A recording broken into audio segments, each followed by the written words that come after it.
What is up, Friday Nighters? Welcome back to another episode of Just Another Friday Night. It is, in fact, Friday night tonight. I am one of your two hosts, CM Chuck, and alongside me is this man. Double A. We call him Adamantium Adam sometimes. Guys, it's a little bit earlier than we normally get here, too, because we don't want to make you wait for this Friday night show. We're bringing it in early. We wanted to start as soon as we can. Also, because it's Friday and we both need a drink. So we're like, let's just get it going right now. So, guys, welcome to the show. This is just another Friday night. Awesome stuff happening this week. Double A, how was your week, man? Tell me about it. It was good. It was good. First week of August, it was fine.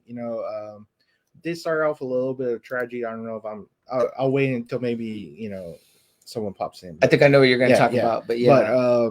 But next Wednesday already, we're gonna have the What If. Premiering. Yeah. Let me see what else we got. The announcement that Cobra Kai is going to be coming back in December. Great trailer, man. Everyone was just all the cast was just throwing out that trailer, posting it. Yeah, so really good looking too. A lot of sound bites, and I can't remember again. Somebody reminded me last week. What was it we were talking about? We were trying to think of young people to cast, and I was like, "That's right. That's a great group." Because I just heard that guy that plays Miguel. They're thinking about him for Hispanic Blue Beetle. Blue Beetle. Yeah. So I was like, hey, that's cool. I mean, that's not really our guy, but go for it. Like that's good for him. Like, help that career up, man. Good for him. Yeah. So Jason in the house. What's up, Jason? Jason from Hondo. What's going on, my guy? Get yourself a cold drink. And I know not too many people, so I'll just say this for the podcast. Really, we want another legendary wrestler passed away yesterday. Beautiful Bobby Eaton, the first member of the Midnight Express to pass away. Crazy, man. Yeah, Crazy. If you saw wrestling in the 80s, the Midnight Express were one of the most hated tag teams in all the territories in all of wrestling. Sam, you always hear about, there's certain wrestlings that we didn't really get to see. But, you always heard like the Von Erich Freebird War. You always heard about that one. Yeah. Even if you're just straight WWF. Yeah. You heard about that one. Well, it's the same thing with with the Midnight Express and Rock and Roll Express. Those two teams, they fought all over the country, all over the territories, legendary feud. They were a main event tag team. And then he was part of the Dangerous Alliance when we did our Mount Rushmore. Right. I mentioned the Dangerous Alliance as being one of the best talents, it's led by Paul Heyman, led by Rick Rude, Stone Cold, Arn Anderson, and Bobby Eaton. So it was a really all-star cast. So. Yeah. 62. So he was just 62 years old. What was cause? No, they haven't said yet. But I know his wife had just passed away too. So not too long before that. So yeah. A little bit closer to home, I guess. Also too, our kind of personal with our beautiful Aunt Mary went to be sit up in heaven, man, and be with her brother, Double A's dad, and I can always remember seeing them when we would play as little kids. What I mean, over on Menlo Street back in the day, and we'd go play, and they would be sitting in there laughing and drinking beer before we knew what the fun you could have sitting around drinking beer. She had this classic Julio Iglesias poster hanging, I remember seeing, and she was always just full of life and gave us three awesome cousins. Dear Mary, here's to you. Cheers. Rich in the house, man. Welcome, my friend. Sorry, we surprised everyone a little bit earlier with the 6:00-ish hour. Only because when we have the opportunity to do that, we want to do that. So that way, we get it out. And we don't know yet, but there may be some changes to Just Another Friday Night coming soon, where it may not necessarily be on a Friday night. We don't know yet, but we'll keep you guys posted to that. Guys, don't forget that I've got I'm sitting on merchandise right now. I've got a couple of large t-shirts, a couple of mediums that are out there. I don't know why I ordered so many medium. That was really stupid of me because I keep getting asked for extra large. So I'm not going to order any more mediums, but I am sitting on merchandise. Some stickers appeared in the wild today. Also, our good friend Aaron B is back with I don't know. He rebranded his YouTube page. It's Aaron Barish is the page now, or the YouTube channel, but he's still called the show Best Burger. So I think he's going to be doing his channel. I think is going to have a multiple kind of videos because he's also doing some kind of kind of thought-provoking post. The other day he talked about the little things in life and things that make you think and stuff like that. So, kind of what we say a little bit, just, go for it in life and, live every day to the fullest and things like that. So I like those kind of motivational videos as well. So I think Aaron's going to be having a myriad of things on his channel. So go check it out, ever. But if you catch his latest episode, he goes to Bandit Burgers and Barbecue. I don't even know where is that. It's actually right on South Flores. South Flores. Okay, yeah.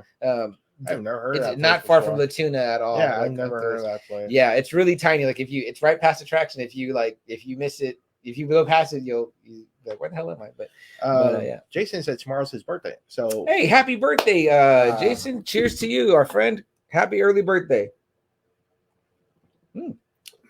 Yeah, man. You got any great plans set up, Jason, for the birthday, man? What are you doing? Just hanging out? Let us know. What else? Double A, what does Rich say there? He just says happy birthday to you. And hey, Rich, man, you see Team USA, they're playing for the gold tomorrow. There we go. After a little rough start, after everyone was saying Pop was the worst coach ever, Bastards. And they're in the hunt. Mm-hmm. We beat Patty's team. That was, I was like, God, he's playing for bronze. He's playing for bronze tomorrow, right? Yeah. So good luck to him. Yeah. What about that, Double A? Our Spurs kind of dismantled what we had left. You know what I mean? So, man, yeah. The Rosen's gone. Patty's gone. Rudy Gay. We bought Forbes back. Yeah, we bought Forbes back. I was like, oh, great. Dude, I don't know. I feel kind of bad because I followed DeJounte on Instagram, and he was like, San Antonio, like be ready, things are coming. And I think maybe obviously he's catching the the negativity out there from Spurs fans. Of course, guys, it's just we're at that point where after Chicago. After Jordan, after dominating for so long, they went rock bottom. It's kind of like, oh, even shit. The Lakers. Could you say the Lakers kind of hit that lull too in the post Kobe Shaq time? Yeah, you know what I mean? Kind of did. Yeah, before they got superstars. Like I heard they got Russell Westbrook. Yeah. So they're back, and Carmelo. Yeah, and who just went to Brooklyn? Or they're still their same stack? It's the same stack. No, somebody did go to Brooklyn. Went to Brooklyn. Who the hell went to Brooklyn? Rich, I know you're up on it, so fill us in on it. We can't remember right now, but I guess they're trying to build towards a Brooklyn LA showdown. Yeah, I'm like East versus West. I'm like, come on, NBA, stop writing the script for us, whatever. You know what I mean? Again, congrats to Giannis. Giannis for his win. Kara in the house. What's up, Kara? Welcome. We're glad that you're here on the show. Kara, thank you also for your purchase of Just Another Friday Night Faithful t-shirt, the green edition. That is rare, limited. In fact, I don't think I have any more XLs. I think I've only got one large left, and I've got one large of a white shirt left, and then I've got some mediums in that. So you guys let me know. I saw the Now Watch This Pod just got hats. I need to get with Lucky on however they got that hat done. Maybe we can get a hat done because I have had requests for your brother wants a hat, Rich wants a hat. So I haven't forgotten about hats, guys. I just got to get the right get it made the right way. On 3leggedrabbit.com we have hats, but there's just the letters, and I really want to get the logo on there for you guys. But they all look better. Yeah. So I'm gonna figure out what I can do. Plus we have the new kind of the fourth version of the logo from Justin at Graphics Plus. Which what I realized, the center kind of reminds me of your dad's old company logo, the in-store logo. I was kind of it's kind of like an Easter egg hidden in that one, like a tribute. So. That's what it was. Rich said Patty's the one that went. Oh, Patty went to the Nets. Oh, there you go. That's who it is. Yeah. Jester, I don't know, maybe you guys saw or we had a little bit of a tease for football. It was the Cowboys and the Pittsburgh Steelers. So I heard not a good start for you guys. No, 16-3 Pittsburgh, but I mean, man, it's football though. Yeah, football's back, man. Little taste of it, man. So we're hype about that. This is about the time the preseason starts coming in, and then that first Thursday of September, that's when we get our first game, which is going to be Tampa Bay against my boys. So yeah, that's gonna they're gonna get an ass kicking. Yeah, well, we'll see. You never know. I've seen the videos of Brady.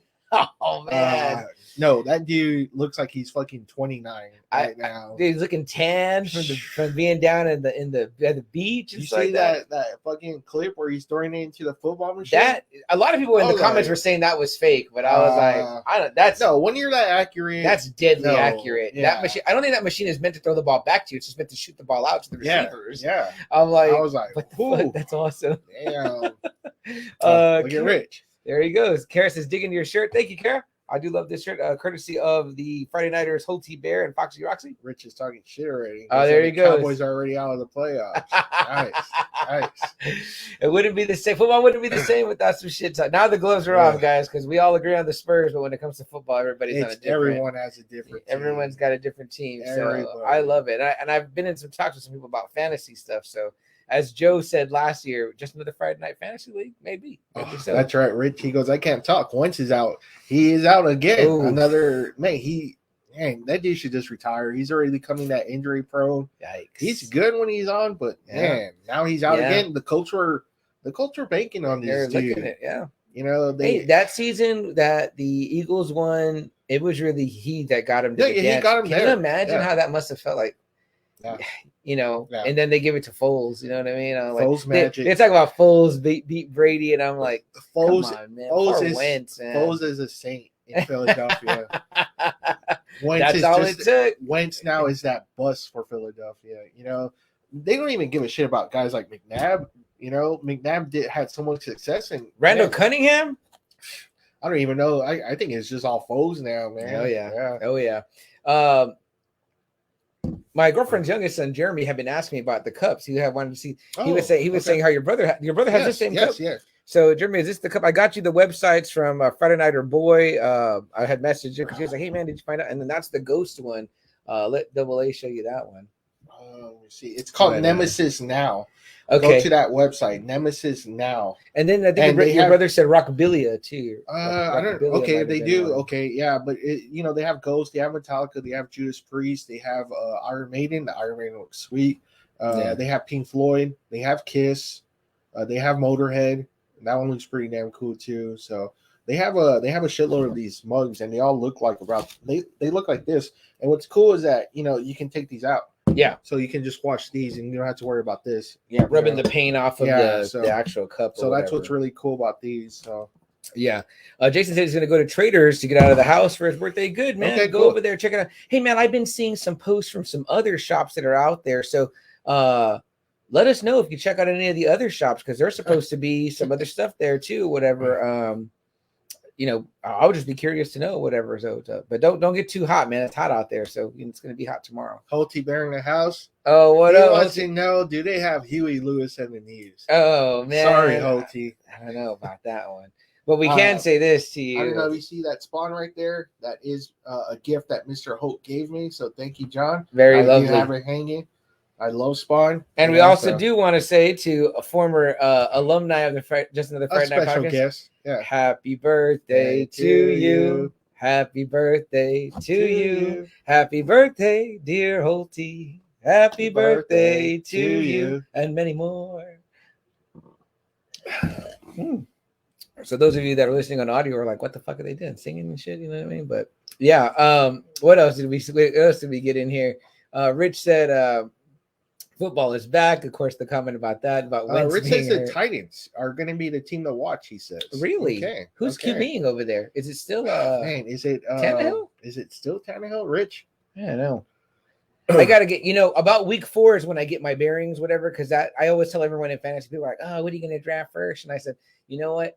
It doesn't matter until week 4. In week 4, week 4 is when you make your moves and you move everybody around. Because even if you let yourself auto draft on fantasy, it's like you're gonna get the top rated people, and unless you know that they're already injured and you don't, draft them all, like it doesn't really matter until week 4. Because in week 4, everything changes.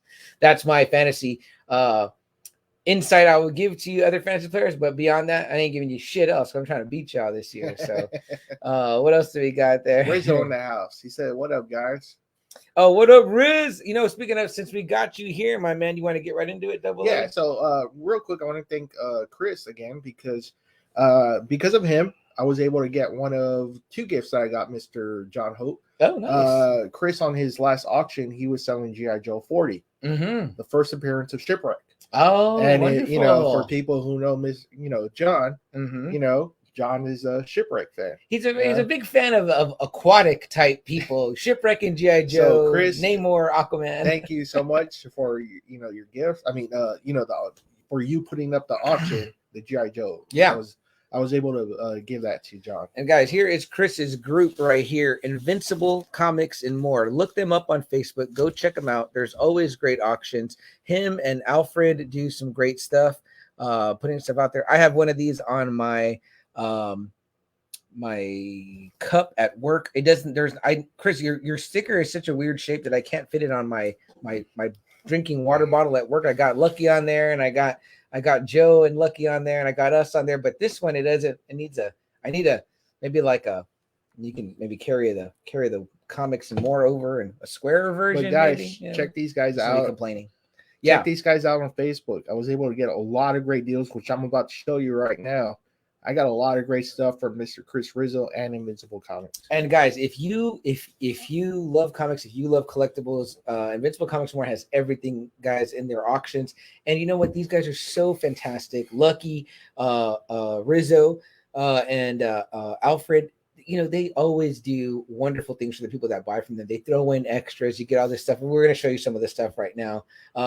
But before that, Rich says Julio Jones to the Titans. Whoa. Shit. Damn. Nice. Nice. Man, that's a huge loss for Falcons, man. Yeah, right. That is. Julio Jones, man. I wish you'd go to New England. Come on, Julio. Come over here with us. Go ahead. Dolly. Get in there first. What I got from Chris Rizzo's cell was this really badass Punisher issue 1 variant. Love that.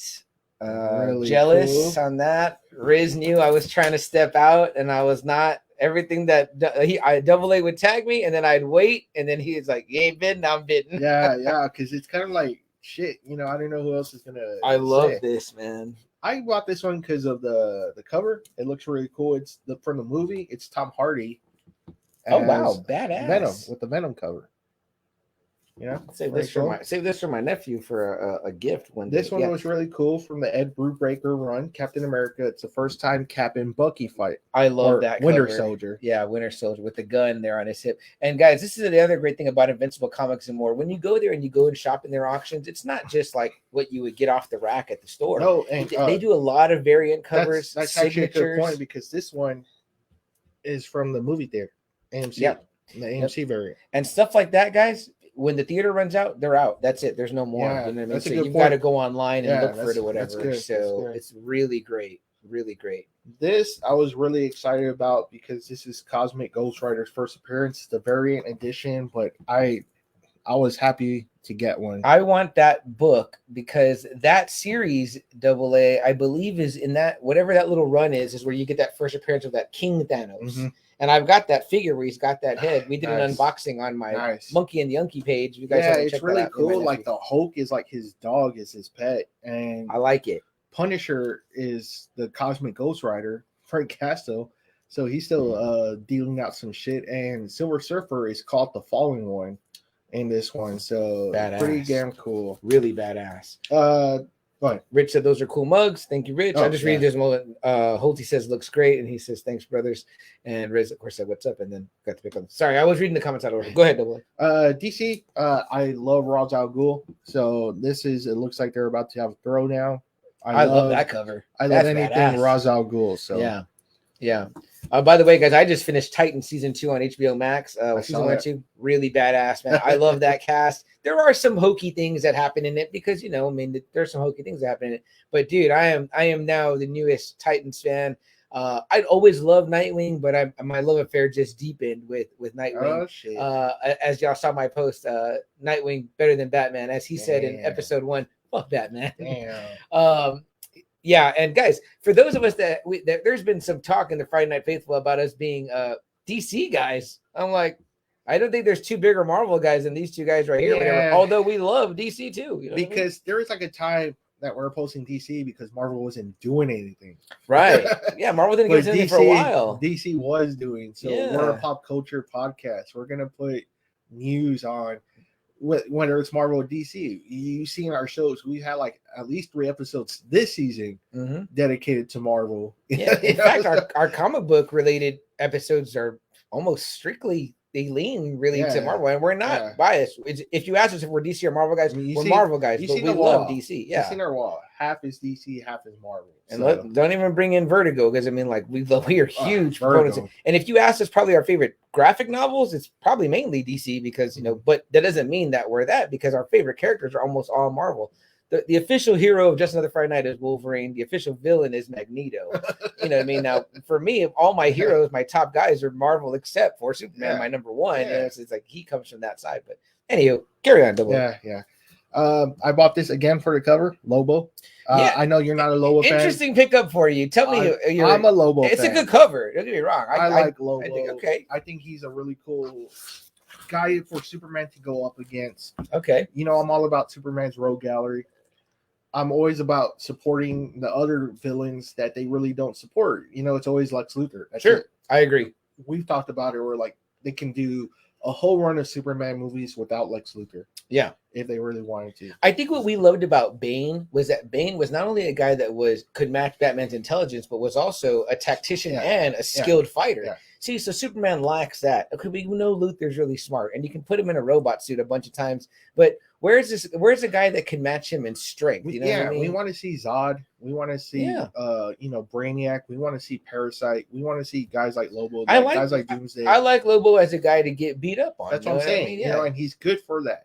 He's your good like mid-card wrestler that you're going to get good matches out of. Like if we're seeing like in terms of Marvel, he'd probably be like around the Thing power level, I would say.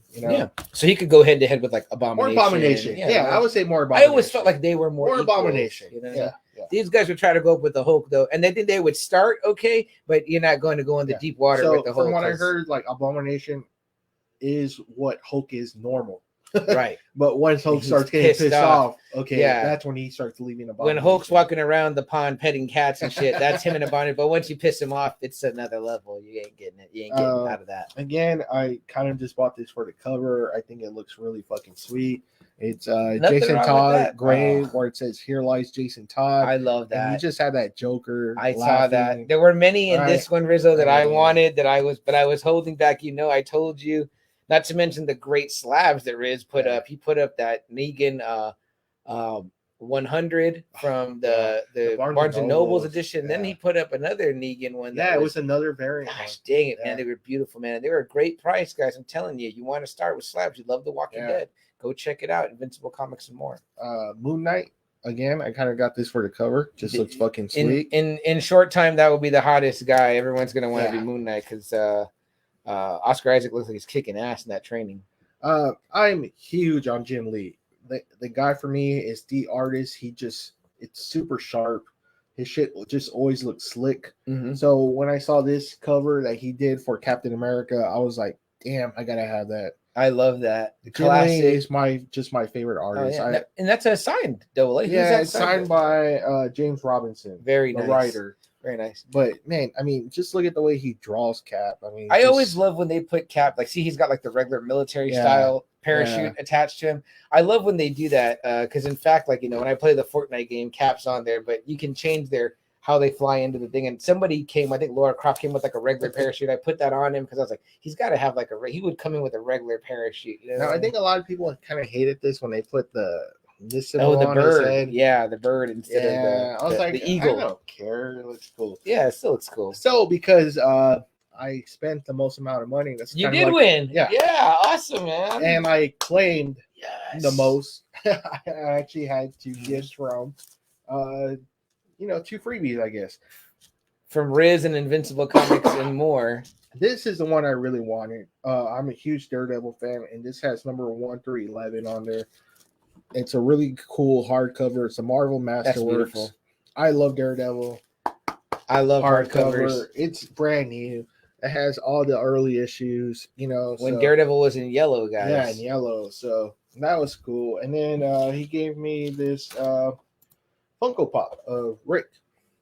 It's Pickle Rick. He's not Pickle Rick there, but Yeah, I love. So that's kind of like the Rick was, I think, for the most claims. Okay. And then the Daredevil was for the most spent. So you won double. See, that guy's just another Friday double night. A, one double. Double A, one double. And that's from Invincible Comics and more, guys. See, just another Friday night. The biggest supporters right there with the wins from Double A. You know, that's one half of the podcast. So what I got from Riz, I only ordered 2 things. And he put them in a nice bag. Yeah, a nice mail bag. So I'm ordering stuff for my nephew because of course he's super into symbiotes right now, and he loves. He's super excited. He saw the Let There Be Carnage trailer. He said he watched it 3 times. That trailer. Yes. That what do you think? Too. Very badass, right? I like it. I'm super badass. I'm a Carnage fan, so yeah, I'm there for. And what about Scream? They show Scream quite a bit. That's pretty cool. So I ordered this one here. It's Toxin, another one of the symbiotes there. Oh, get a good. Oh, that's good right there. Yeah, right there. So that one is really cool. I got that for my nephew. He's gonna be excited to see that when we get home. That one I almost got too. Yeah, and I got him this one right here because I just Venom is one of his guys, but he's really a Carnage guy, and he's super interested to learn about. He knows more right now about symbiotes than I do. But Chris has a nice thing. He threw some of these in right here. Yeah, if you claim one, he'll throw in like some freebies, and all you have to do is just claim. Yeah, so I said, hey, I'll if that's a freebie, I'll take it. So I took that one. This awesome one Punisher I almost cover. got too. I'm like, man, this just looks so badass. A virgin cover, so that means that there's no marking, no badging on it or anything like that. Obviously, me and CM here, we're huge Punisher fans, so we pretty much get anything Punisher. And then how about this one? I don't know this story too much. The Civil War, which cover this is or whatever. This is just a regular number 1, but there. Or this is I don't know which Civil War this is, but it's signed, but it looks like by maybe the writer Charles Soule or Soleil. I hope I'm saying it right. But it looks like Cap. I don't know which Cap that is, but he's like ripping Iron Man's freaking mask off. So that looks super badass. And always awesome to have a signed one there. So someone that knows more about this, or I could just read it and I'll tell you guys about it next week. I love that. So very, very awesome. Thank you, Rizzo, for the extras. I appreciate that. And then I got some socks. There were some socks in there, and they're Rick and Morty socks. I don't know what it is I'm seeing here though that's on the socks, but I don't know what it is. I thought they were like tickets or whatever, but Rick and Morty, man, I just recently got caught up with that show. I watched all 4 seasons in a binge, and it was so fucking hilarious. I loved it. So let's see here in the comments, guys. Rich says, awesome pickups, Double A. Awesome pickups. Thank you so much, Rich. Really appreciate that, man. Thank you. Other big thing that happened, Suicide Squad came out yesterday. HBO Max, Double A. Will you watch the Suicide Squad? It. Yeah. Okay. I watched it in theaters last night. It was really fucking fun, guys. That's the key thing I can say to you is that it was better than the first one by and far. Great acting. Margot Robbie was excellent as Harley. James Gunn did his thing, which we know he can do. He can make weird shit seem fun, funny, and entertaining. Yeah, violence. It was like Starro, right? Starro. Yeah, right? Which is like the first Justice League villain, if you guys ever know that history. You know what I mean? And you're like, how could Starro the Conqueror work on movies? But leave it to James Gunn behind Slither to make it work. Was it good for him to be the villain for Suicide Squad? Yeah, because there's other stuff going on. Okay. So and James Gunn crafted a good story, and he made again. At first I was like polka dot man, like what the fuck, and then I was like, okay, he made it interesting. I was like, all right, and it was fun, guys. How was Cena? He was excellent, actually. He was really outstanding. I was like, okay, like he really flexed. Like this is like his second big movie this year behind Fast 9. So. And I haven't seen Fast 9 yet, but I really loved him in this as Peacemaker. He was really good. Of course, Idris killed it. And again, like I said, I can't say enough about Margot Robbie. So it's fun. It's a fun action movie. There was some criticism I saw earlier on the Friday Night Faithful. To each their own. Not everyone's gonna love it. I didn't know these characters. Again, I'm not the hugest DC guy, so for me, I was like, I'm going in here to watch a fun flick. My girlfriend knows not nearly what we know about comics. She had a blast in it. She was like, this is like a good fun movie. It had laughs, had action, had guts and gore, and so it's fucking a good time, man. The ratings, believe the hype. The hype is real. It's good. Watch it. You know what I mean? That's all I can say. Riz says Blips and Chits tickets. Oh, that's right. When Blitz and Chits, that's the fucking arcade Rick likes. Yeah, part of a great episode. I remember. Steve in the house. Cheers, Steve. Steve, we're drinking some Dos Equis. And Rich says, so it's not a sequel, or is it? No, it's not a sequel. It's not like you need to watch the other one to get this one. Okay. They do a good job setting up. Now it exists in the same world as the other one. Imagine it not as a sequel, but as like two different tales, but it's the same, like, there are characters that carry over from there or whatever, obviously, but they don't really make a lot of reference to the other one. You know what I mean? Okay. But all right. Yeah, you can watch it without the other one and it's still fun. I mean, but yeah, I think you should check it out, Rich. Definitely. Yes, and I remember the episode now, Riz. I appreciate that. Steve, cheers. We're drinking those seconds, but we're drinking the what's the weird pack double A? It's called the variety pack. The variety pack. So if you haven't tried that one, Steve, some interesting pineapple, watermelon, cucumber, and then lemon, lime and salt. So you're not the first one to ask that, Rich. Somebody asked me earlier. My cousin Christopher asked me in our group. He said, "Is it a sequel? Is it the follow up?" And I said, "No, not really. New director, and I think they wanted to see if they could, again, it's that one's Suicide Squad. This one's the Suicide Squad. So I think they were kind of trying to better capture the essence of the team in this one. And I don't know because I don't read Suicide Squad, so I don't know if they did that better. But it's definitely a more fun movie, I think. You know what I mean? So I enjoyed it a lot more than I did the first one. Where my sister, she loves the first one too, so I don't know what she'll think of this one. But also, obviously, King Shark stole the show, so Stallone.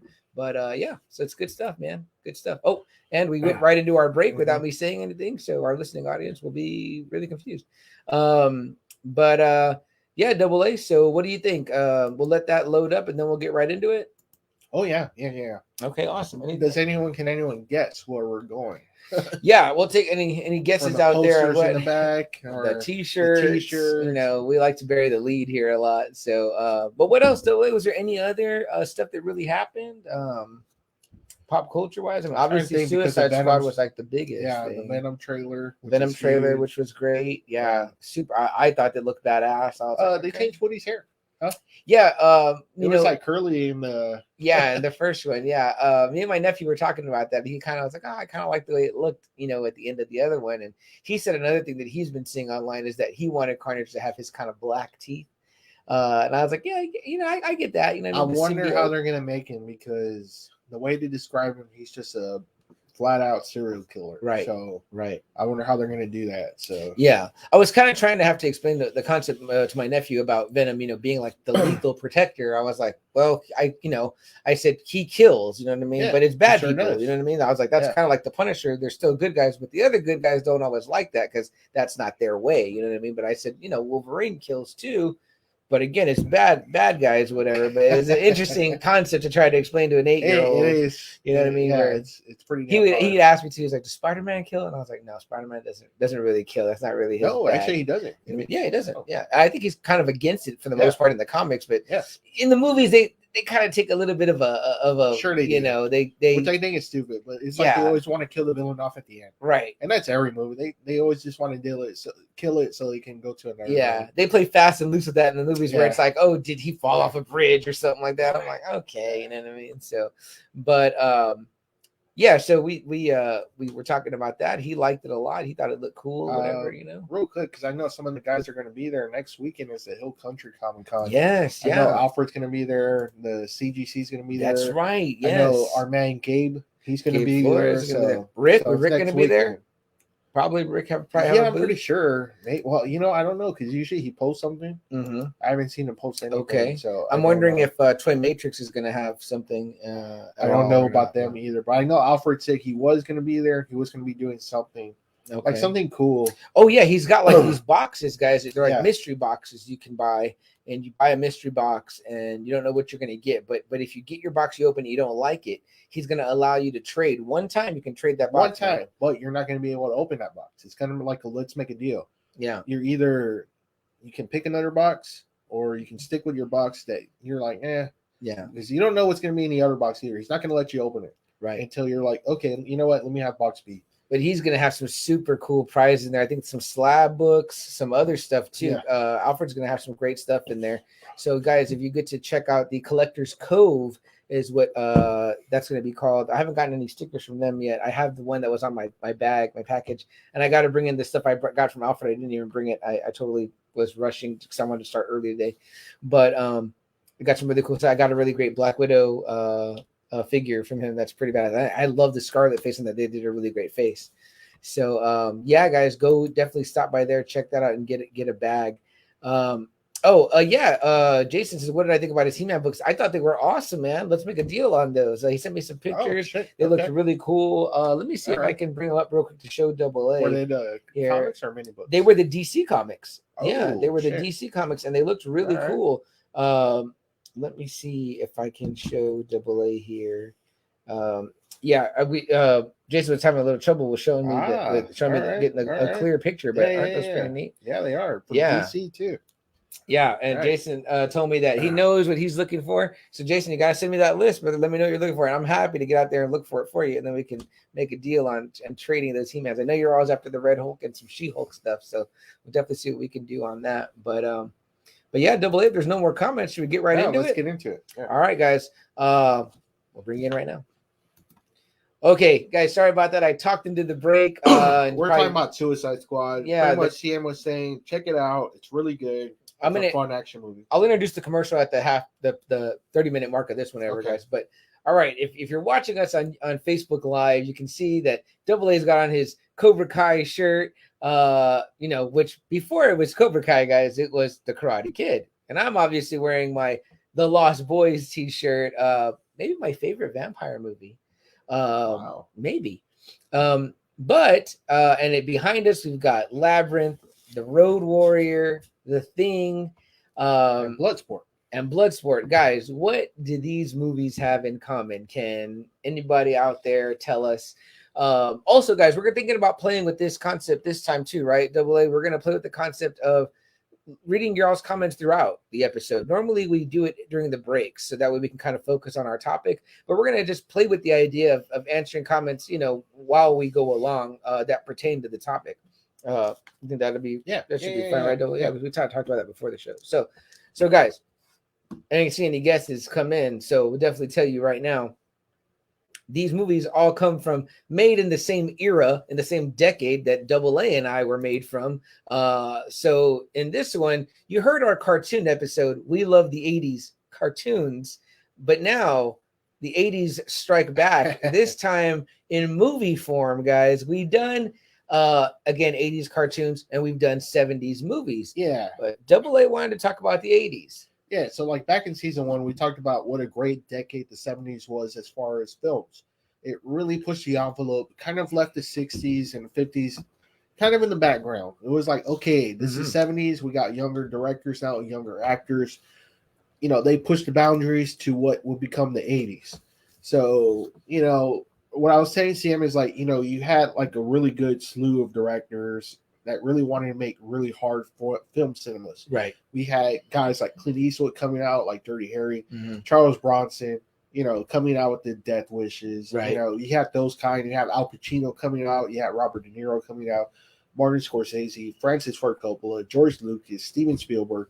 All those guys were bringing a new flavor in.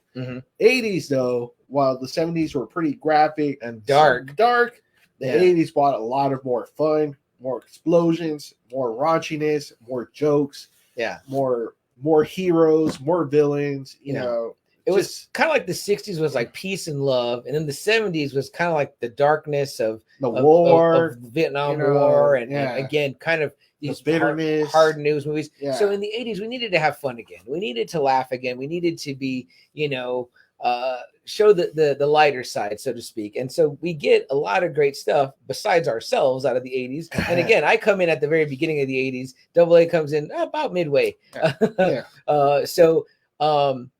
I love the 80s, and I love 80s movies. You know what I mean? So I do too. What a great period. Like I said, pushing more in the envelope of what the 70s did. Right. So. And I told Double A, so I went through my collection just at a glance. I was scanning it to see what stood out to me. And in thinking about this episode this week, I only had really 2 movies at the top of my mind. But then as I scanned my collection, I was like, oh, okay, yeah, there's a couple more in there. And then as I just kind of gave it more thought, saw Double A's set up on the wall, obviously our shirts, I'm like, a bunch more flood back to my mind, including the ones you just said, which is usually how it goes. So guys, we want to hear it. And Rich jumped in there and said 80s. Yeah, you got it, Rich, for sure.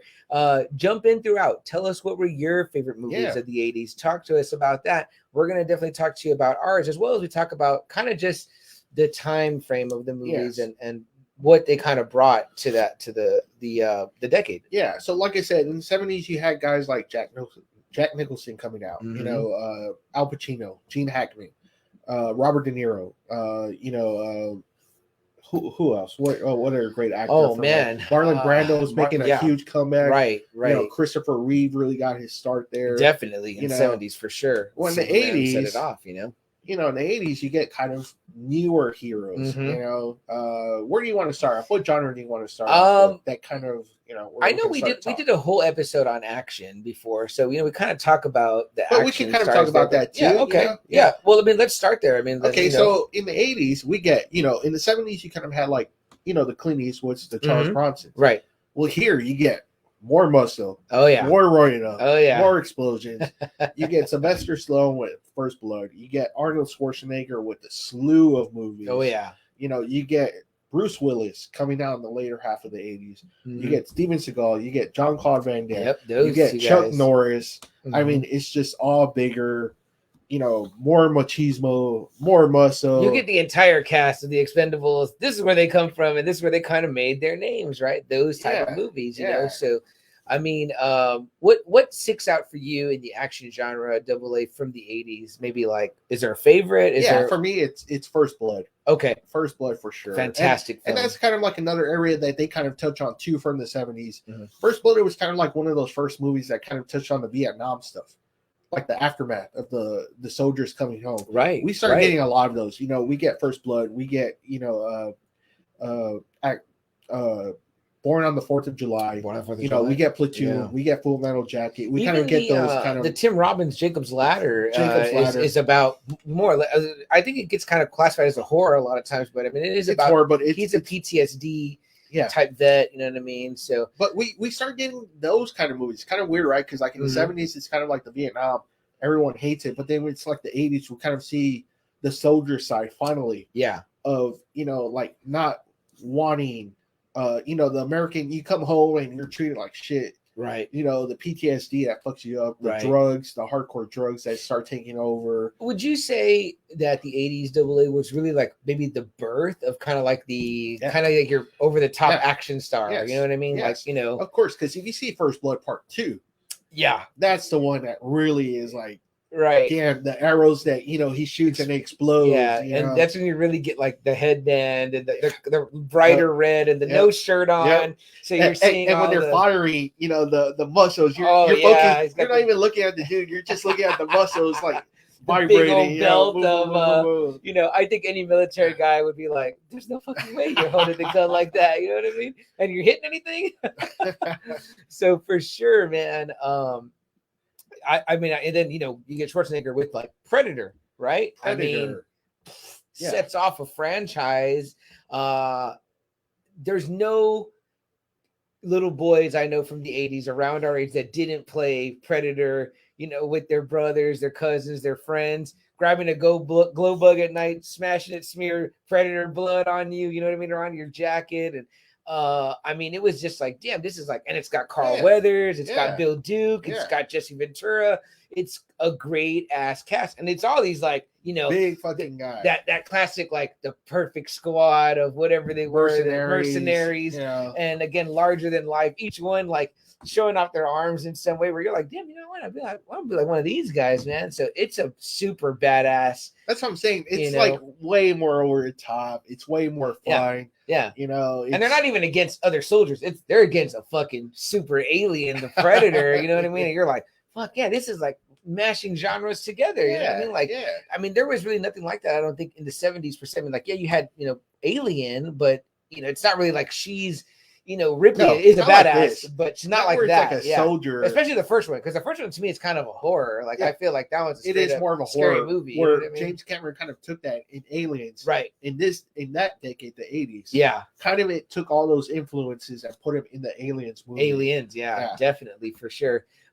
Get through a couple of comments here too, guys. We're trying this out where we're going to read some comments as we go. But Rizzo says, on that note, I heard the Expendables is doing a fourth movie. Yeah, they're trying to. We're game for it. Who's missing, Rizzo? Who haven't they put in yet? Who do you think, AA? Who was it? Because they can still get Keanu Reeves. Oh, that would be badass. there was still a few. Is Kurt Russell? Kurt Russell. Kurt Russell would be a great. We got to get Kurt Russell. They need to get Pierce Bronson, at least one of the Bonds. I mean, can we get? Yeah, that'd be awesome to get him or Daniel Craig. How about a Clint Eastwood cameo? Maybe a cigar smoking general or something like that. That'd be the ultimate. I mean, dude, all those guys would bow down. You know what I mean? So that'd be really cool. I love the Expendables movies. We talked about those before. Rich says Seagal. Yeah. Rich says so many good movies in the 80s. There is, and we're gonna get through them. Steve says, he names a few. Go for it. Full Metal Jacket, Heartbreak Ridge, Outsiders, Dune. Yes. Rich says, I think Stallone, top action star in the 80s with the Rambo movies and the movie Cobra. Oh, badass. And he says, Cobra. And Over the Top as well. Over the Top is a great movie. But see, that's what we're talking about. Stallone, Schwarzenegger take action to a whole new level in the 80s. Again, more over the top. It's like who can top the other, right? It was like who can have the more explosions, who can have the most kills, you know? And it was great. Who can do it better? You know, in Commando, Arnold is like, I ate Green Berets for breakfast. Yeah. You know? That was big time. Commando, man. Yeah. What a great movie there. Steve mentioned a great one. See, I'm so glad that we're trying this out this way because typically, guys, we don't read your comments till the break. And if you're listening to us on the audio version, you know that you can join us every Friday night live on Facebook, where we're inviting you to join the conversation. And now we're trying out reading the comments during the actual show versus during our 30-minute breaks, because it does add so much to the conversation. But like in Heartbreak Ridge, I know there's that guy in there that says kind of the same thing. Like, he kicks Marines' ass because obviously. Clint Eastwood is the drill sergeant. And Rich says, "Can you throw Bruce Willis?" Yes, and he comes in the later half of the 80s. But yes, he's the new guy that comes out. Totally. So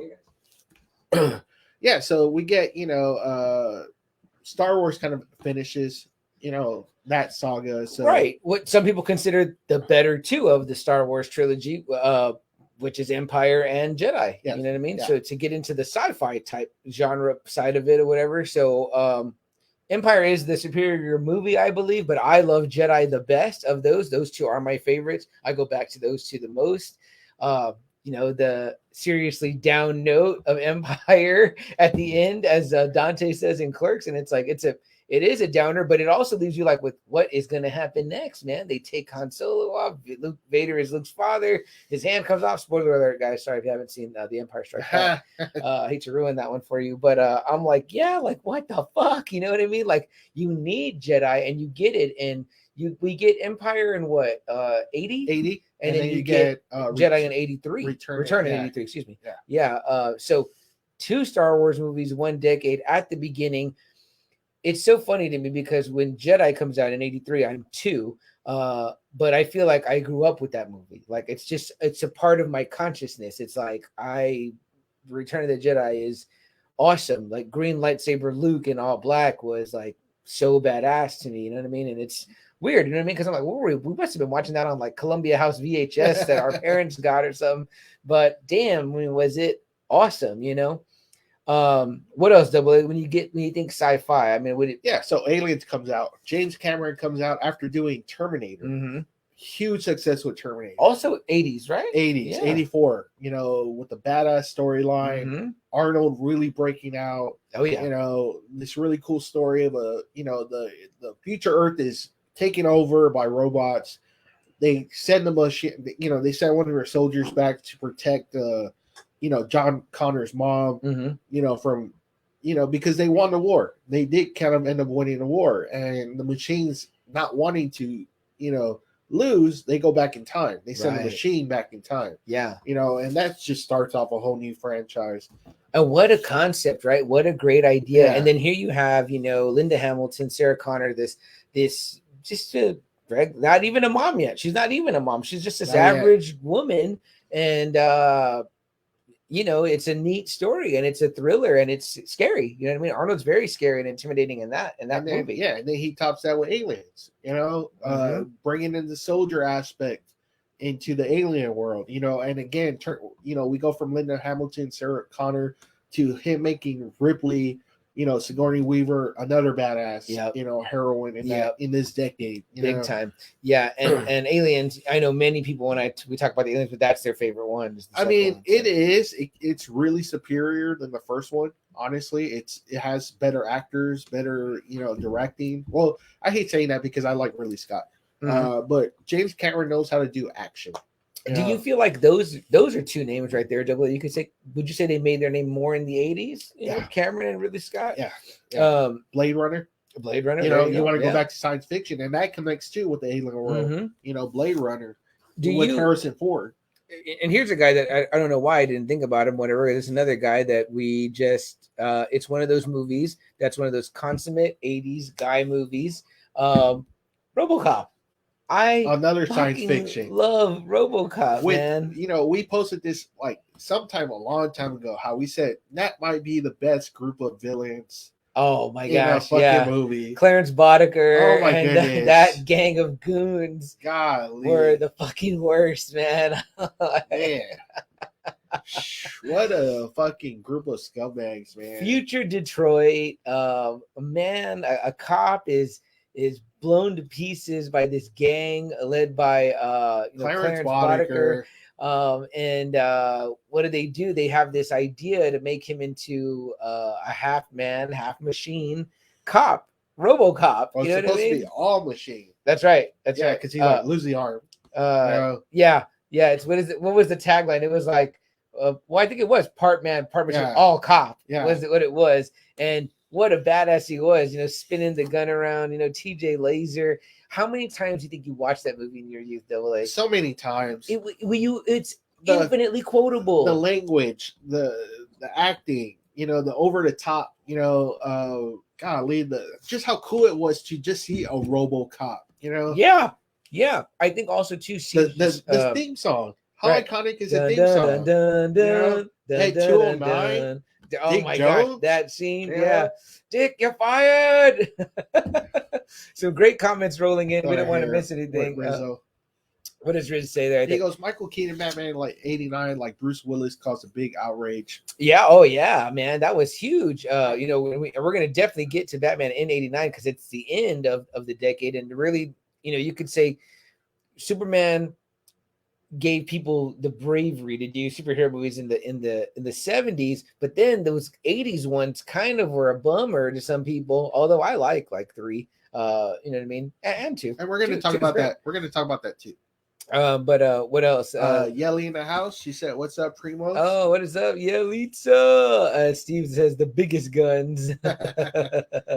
Prima, what's up, Yelly? What else we got? Rich says, I read somewhere Howard the Duck was related to Marvel. True? Yes. Yeah. He is a Marvel character. He debuted in Marvel Comics. That's where Howard the Duck comes from. I believe that the movie plays fast and loose with the character. It does.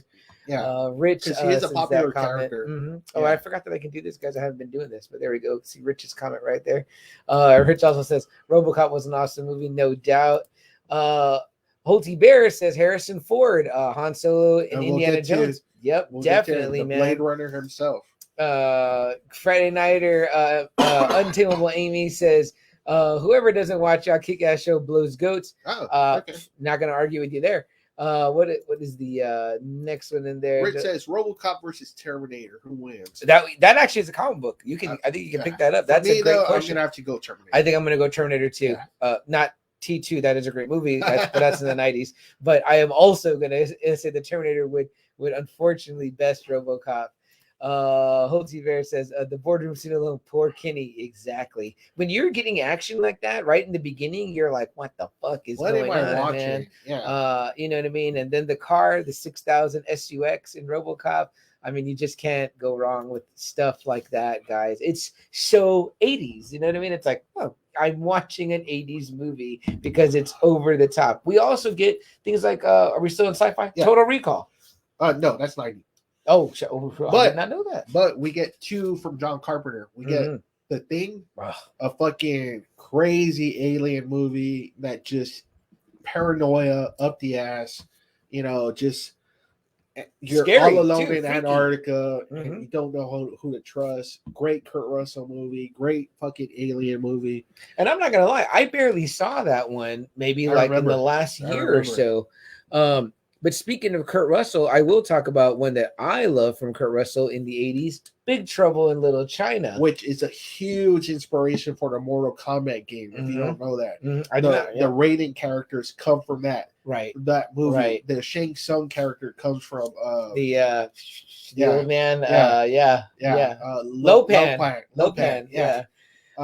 Huge inspiration for Mortal Kombat. So. Our girl is in it, Kim Cattrall, right? Kim Cattrall is in green it. eyes. Yes. And I was gonna say Porky's is 70s, right? No, 80s. Porky's is the 80s. Yeah. Okay, so she's in that one. Is that correct? Yeah, she's the moaner or whatever they call her now. So, great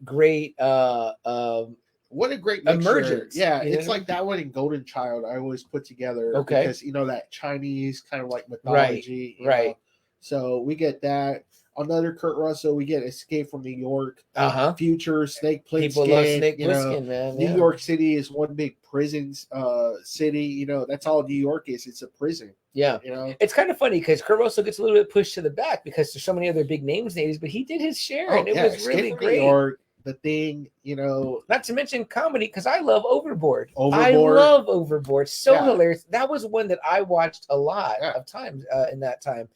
And then we get one of my all-time favorites again from John Carpenter, They Live. Man, I love that movie with the late great Roddy Piper. Love it. What a great fucking movie. And Keith David, right? Keith David. That's a movie that you can do now, especially now, with that same message and get it through. Would you want a remake? You know what? It'd be interesting because he did so well with that. I know. If you look at humanity right now, we listen to everything they say on Facebook, on Twitter, on Instagram. It is true. It would be interesting to introduce the social media. That's what I'm saying. That'd be really cool to see. All right, I got some casting for you. They Live remake starring Sebastian Stan as the Roddy Piper role. I can see Sebastian. Anthony Mackie as the Keith David role. Falcon and the Winter Soldier are back, and They Live the remake. Cool. Any other casting suggestions the Friday Night Faithful has, please let us know. I love They Live. That fight scene is a fucking on its own as a dope fight scene. Like I'm like, damn, this is a really badass fight scene. Yeah. Like they're really going at it. But the sunglasses, the aliens, so original, so cool, man. Like the Obey. You have that shirt, yes, right? I do. The Obey is consume, obey, sleep. So iconic. Yeah. When you see it, that face, you're like, hey, They Live. You know what I mean? So another one that people might forget about, but I believe Alien Nation was a movie first. That's right. Comes out during that time. That's right. It was the 80s was heavy with aliens. People loved E.T. I mean, E.T. probably.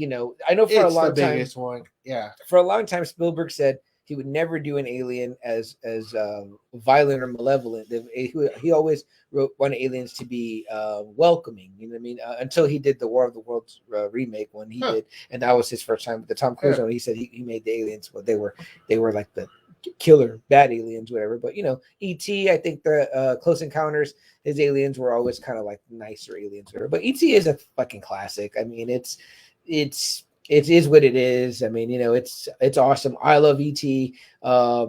It's great. You know what I mean? But yeah, aliens were extremely prevalent in the 80s, What do we got comment wise?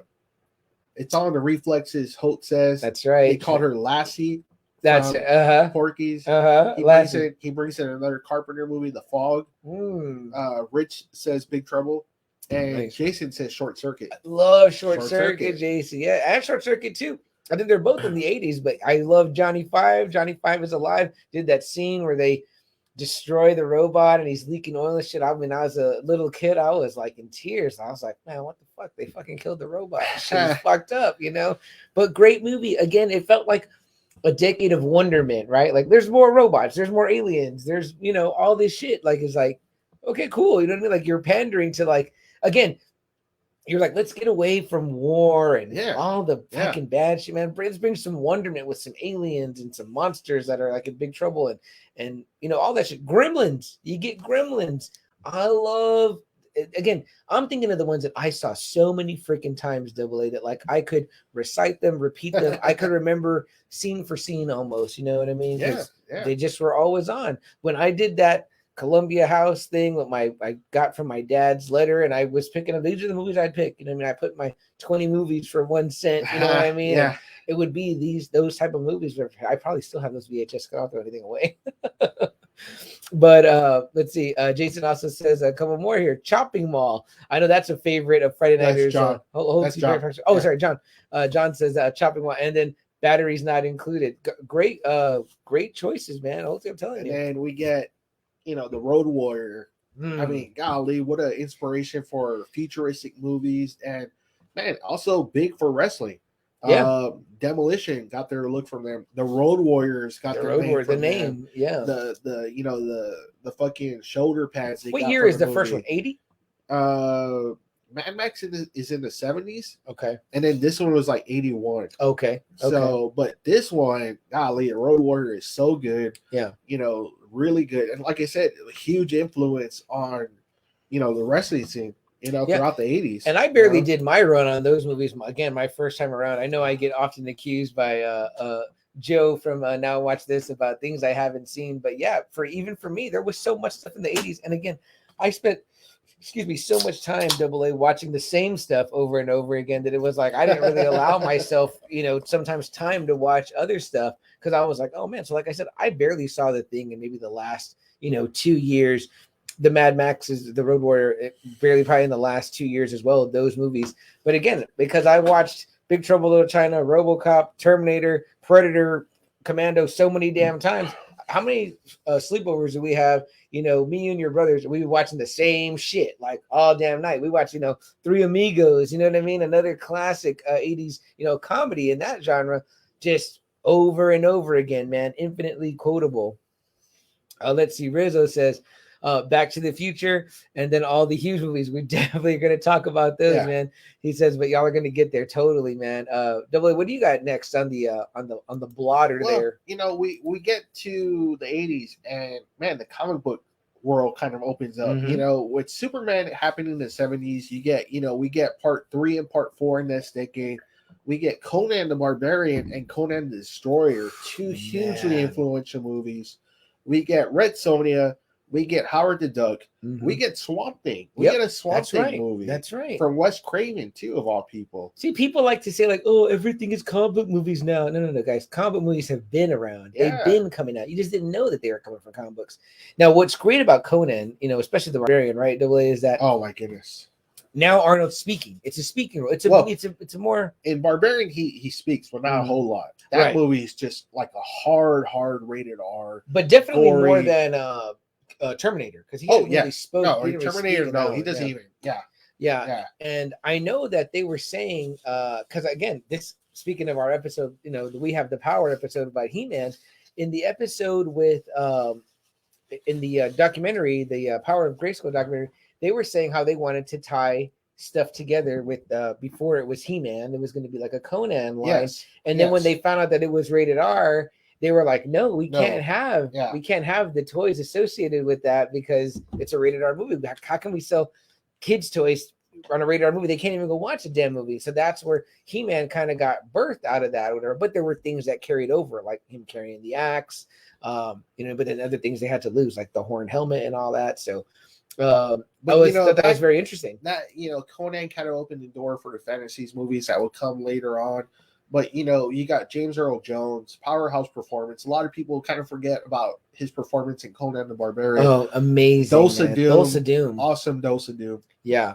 And like I said, Swamp Thing, man, that was a cool property to tackle. When did you ever see something like That's that? What I'm saying. So like creepy looking, and I even think that in the 80s too, we get the birth, and somebody will correct me out there, but the trauma films, we get like Toxic Avenger. Yeah, again, that's right. It's that's like right. He comes out of that. I mean, like this was also a time for that to come out, like the birth of this like subgenre almost of cult like movies that came out. You know what I mean? It was a time for kind of wonderment and like.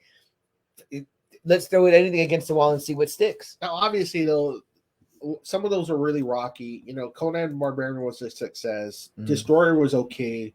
Superman 3 and 4 kind of fell off. Yeah. Swamp Thing is more of a cult movie. So they're still kind of having like that. backlogs. You say things getting rocky, not to mention there were some Rocky movies in the 80s too that were not the most loved movies, although I love Part 4. So. And you know what? For a long time, that was actually the highest grossing. Rocky was 4. Yeah. And I think 3 is in the 80s as well. 3, yes. Which 3, 4, 3 and 4 are in the 80s. Still very, very good, I think. You know what I mean? Like, I think they're fun. They're fun to watch. But like I said, Red Sonja, it kind of bombs. Superman 3 and 4 are not critically acclaimed like 1 and 2 are. Swamp Thing, again, it's like it's a cult movie. More Howard the Duck bombs hard. Yeah. But at the end, CM, we get Batman. And that kind of gives them people like another chance again. Kind of like what Superman did at the end of the 70s, Batman does at the end of the 90s. And man, what an explosion that was for the comic book world. Oh man, totally. I mean, like Rizzo said earlier here, he says Michael Keaton Batman 89. It was like Bruce Willis being kind of an extra. It caused a bit of outrage, and it was true because people were like, Michael Keaton's gonna be Batman, like Mr. Mom, you know what I mean? Another great 80s movie, but it was like it didn't seem to go. And in one of my all-time favorite movies, probably in my top 20, but Michael Keaton had already been in Beetlejuice with Tim Burton. The 2 submarine. So yeah, you're getting that emergence of that director, Tim Burton, coming out and doing that amazing, incredibly original Beetlejuice, which is just like nothing we've ever seen. But we're going to take a quick break, guys, and we'll be right back. All right, guys.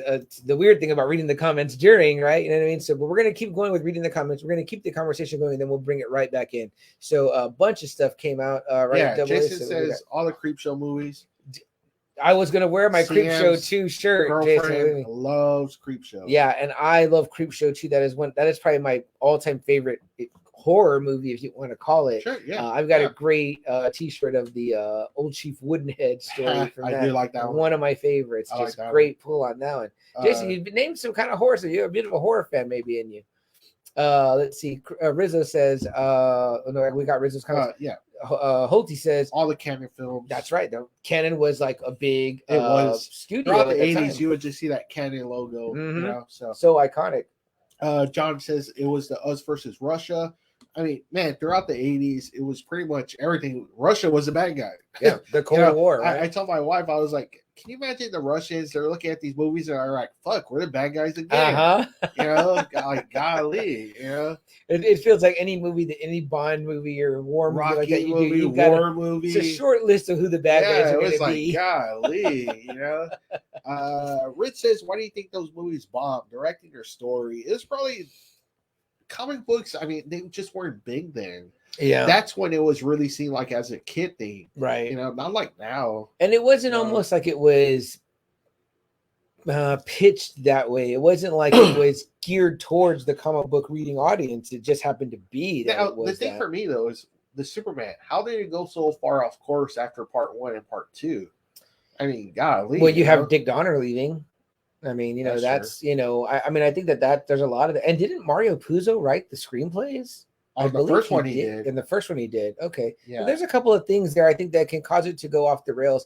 And I do know that I believe that in the fourth Superman, the budget dropped out, I think. Oh, yeah. Yeah. The budget on the fourth one was really cheap. Right. I think it was less than Masters of the Universe. And I will always say this, Rich, let's just say you have a great story.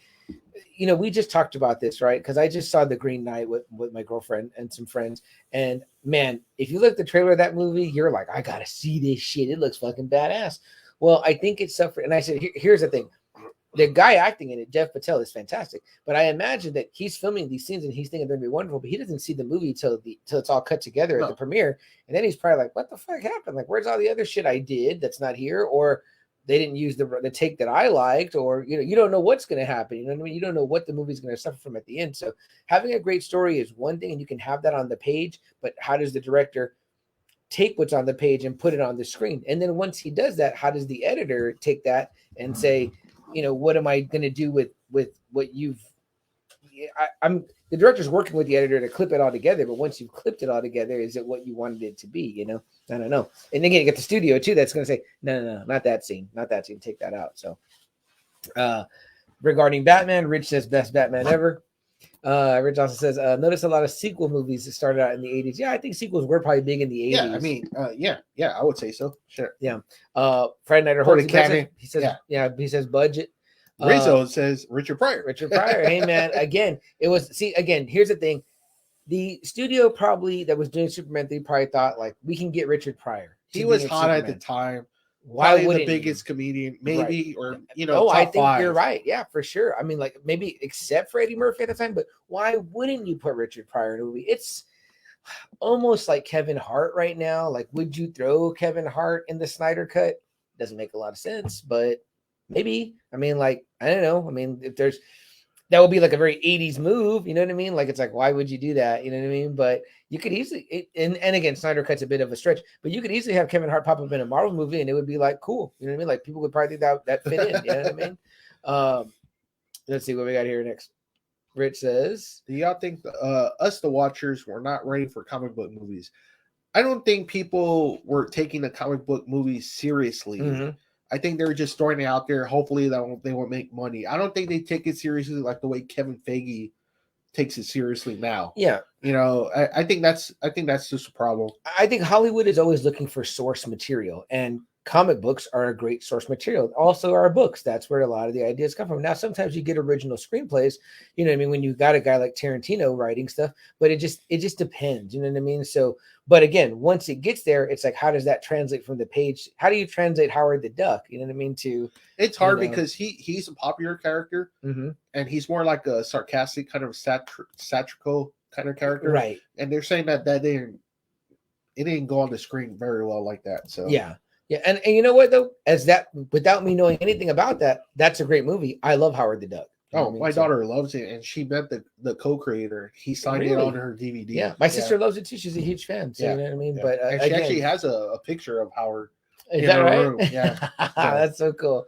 All right, guys, we're going to bring back in the recorded portion here, so it's going to keep the conversation going. We like this, where the comments are helping add and move the conversation along. I think it works especially with an episode like this, where we're kind of talking in broad strokes about an entire decade of movies. So thank you guys for hanging out during that quick break. Sorry that I missed the break earlier in the episode. Normally I do it after the first 30-minute block. And again, we're trying something new. If you happen to be free and you're joining us live on Facebook, join the conversation. We're talking about a whole decade of movies in the 80s. And all genres. I'm sorry, guys. I'm stuffy. Allergies really kicked my ass.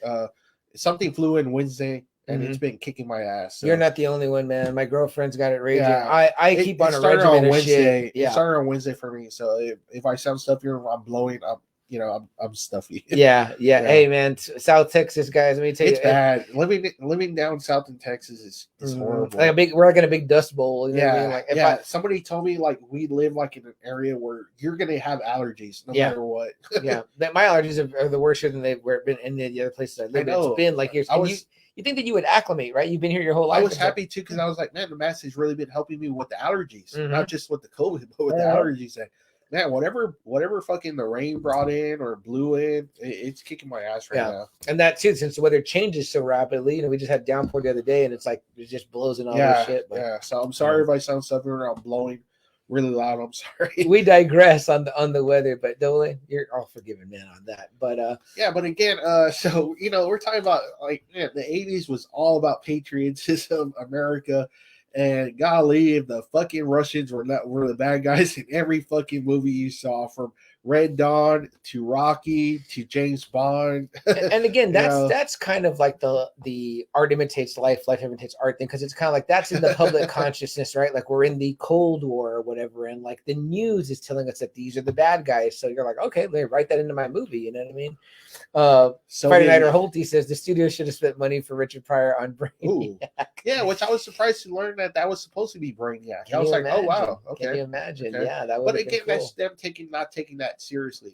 Can you imagine Brainiac if they would have done it right? That so cool. I mean, you kind of get the way that that chick looks. That part is scary when his sister gets wrapped up with all the metal. I mean, it's kind of like the look was kind of there, especially that Super Friends Brainiac looked like that, like a metallic. Yeah, he did. I remember that figure. What does Rich say here, Double A? I could tell you this in the 80s, the world was not so sensitive. as it is now, and that's why those movies in the 80s will always be the best. Yeah, they didn't hold anything back on those. Yeah, no arguments there, man. It was boobs, booze, partying, having fun. Kind of like we've talked about the music of the 80s before too. This is where you get like the hair bands, and the glam bands, and nothing but a good time. Yeah, literally rock and roll all night, party every day. You know what I mean? So, and you know, again, we kind of needed that from the very dark, sobering 70s, and again the Vietnam War, and it's like, and essentially we were in peacetime. You know what I mean? So. You get Police Academy, and oh my goodness, freaking fun, right? That first fucking Police Academy, I love it so much too, man. I don't know about the other ones, but golly, that first one is a fucking classic. It makes me laugh all the time. Oh yeah, there's so much in there. The Blue Oyster Club, Mahoney. The party's gonna be at this club called the Blue Oyster. You know, it's a gay club. The classic setup. You know what I mean? Like, you know, again, like Rich said, back before the time of sensitivity, where you know, it's tongue in cheek. It's meant to be laughed at, but it's not. You know, it's not meant to be hurtful. You know what I mean? But this is just like what was funny at the time. If you pulled a prank like that on somebody, it will be funny. You know what I mean? What else? We got Revenge of the Nerds. Oh my gosh! Kind of just like what Animal House did in the 70s. Revenge of the Nerds reinvents in the 80s. Yeah, golly. I watched Revenge of the Nerds. I probably shouldn't have been watching it. My dad would let me watch it, and it was just so hilarious. I mean, golly, that first part where you see Ogre, he's holding someone upside down. Yeah, and he sees Lewis and Gilbert. He's like, nerds. Yeah, nerds. And he's like, oh shit, I think they're talking to us. Yeah. And then you see, you know, Ted McGinley, you know, Jefferson Darcy. Man, that guy is so perfect as that fucking asshole. Oh yeah. You know, that terrorizer that just fucking hates nerds. Golly. And it's just so much fun. I mean, from the onset, the beginning, you know, with Lewis waking up like in his clothes. He's already like fully dressed. He's already dressed. I mean? And the dad's a nerd and dropping him off at college. And the nerds are like outed by John Goodman and all them. John Goodman, too. Fun. Oh my gosh. Isn't he stellar in that? He's fucking funny in that movie. And if you want to see like kind of like a skinny-ish John Goodman, he looks great in that one. Yeah. But it's so hilarious. There's so many things that are iconic that come out of the movie. I watch it over and over again. And yeah, it's got tits in it. And a lot of it. I would want to watch again to see the tit scenes when I was little. It's more than just the tit scenes. I mean, they show everything. Oh, yeah. Yeah. That's my pie. Yeah. Dude, I love Revenge of the Nerds and don't get enough of it. It's so great. And of course, you know, it spawned sequels, but they're not as good. And, you know, you know what I felt like the 80s did a lot too? They are Double A. I felt like what they would do is that you would have this success, right? Like Conan the Barbarian or Revenge of the Nerds, but then they clean it up because they want to bring in more people. Let's take this rated R movie and make it PG-13. And that's what kind of sucked. You kind of lose that luster that you get. And then Jason brings up a high school movie that kind of changes the game. Porky's. Golly, fucking hilarious. Yeah. You know, you want to talk about raunchy? That's fucking Porky's right there. With Meat, the first one, and then Meat's in there. Yeah, those movies are great. Just, you know, get it at Porky's. I mean, like, it's just, again, fun. Like, you know, you almost see yourself being like, I wish that, you know, it was like that now. You know, like, I wish there was a place like that. You know what I mean? Be doing that stuff. You know what I mean? And again, at the time, we're guys that are like, we're not of that age yet. We'd be going into that age. We wouldn't be that age till the 90s. You know what I mean? But, you know, it just was, again, that good time. Is there a Mike Hunt? Mike Hunt? Mike Hunt? Rich says, big fan of the 48 Hours movies. Too funny in action as well. Oh, yeah, man. The 48 Hours, especially that first one. Again, like you kind of said, it's 48 Hours, another 48 Hours. It's kind of cleaned up with that first one. Exactly. Yeah, and again, we talked about Richard Pryor earlier, and I said the only one bigger Pryor at the time was Eddie Murphy, the king of the comedy world. He kills it in that movie. 48 Hours, he's stellar, man. And then you also get him in what else? Trading Places. Beverly Hills Cop. The Golden Child. You know, I mean, golly, he killed it. The man was killing it. You know what I mean? This is the guy that comes from the 70s of Saturday Night Live, killing it there. Then, this is the model that guys like Chris Rock and Kevin Hart would follow because, again, he was an African-American that was extremely marketable, extremely bankable. Raw. Yeah, I mean, dude, and Delirious off of that, too. So the stand-up scene. But then that, I mean, it's just, and those movies are fantastic, dude. The first Beverly Hills Cop. And, the second one was great, the first two, And then 48 Hours. And, of course, Trading Places is just it's Trading Places, complete classic, man. Yeah, complete classic. Yeah. But let's see what else. Steve in the House. He says, "Remember Taps." The military school movie. Yeah, because also there was Red Dawn, I believe. And that was another that Red was Dawn.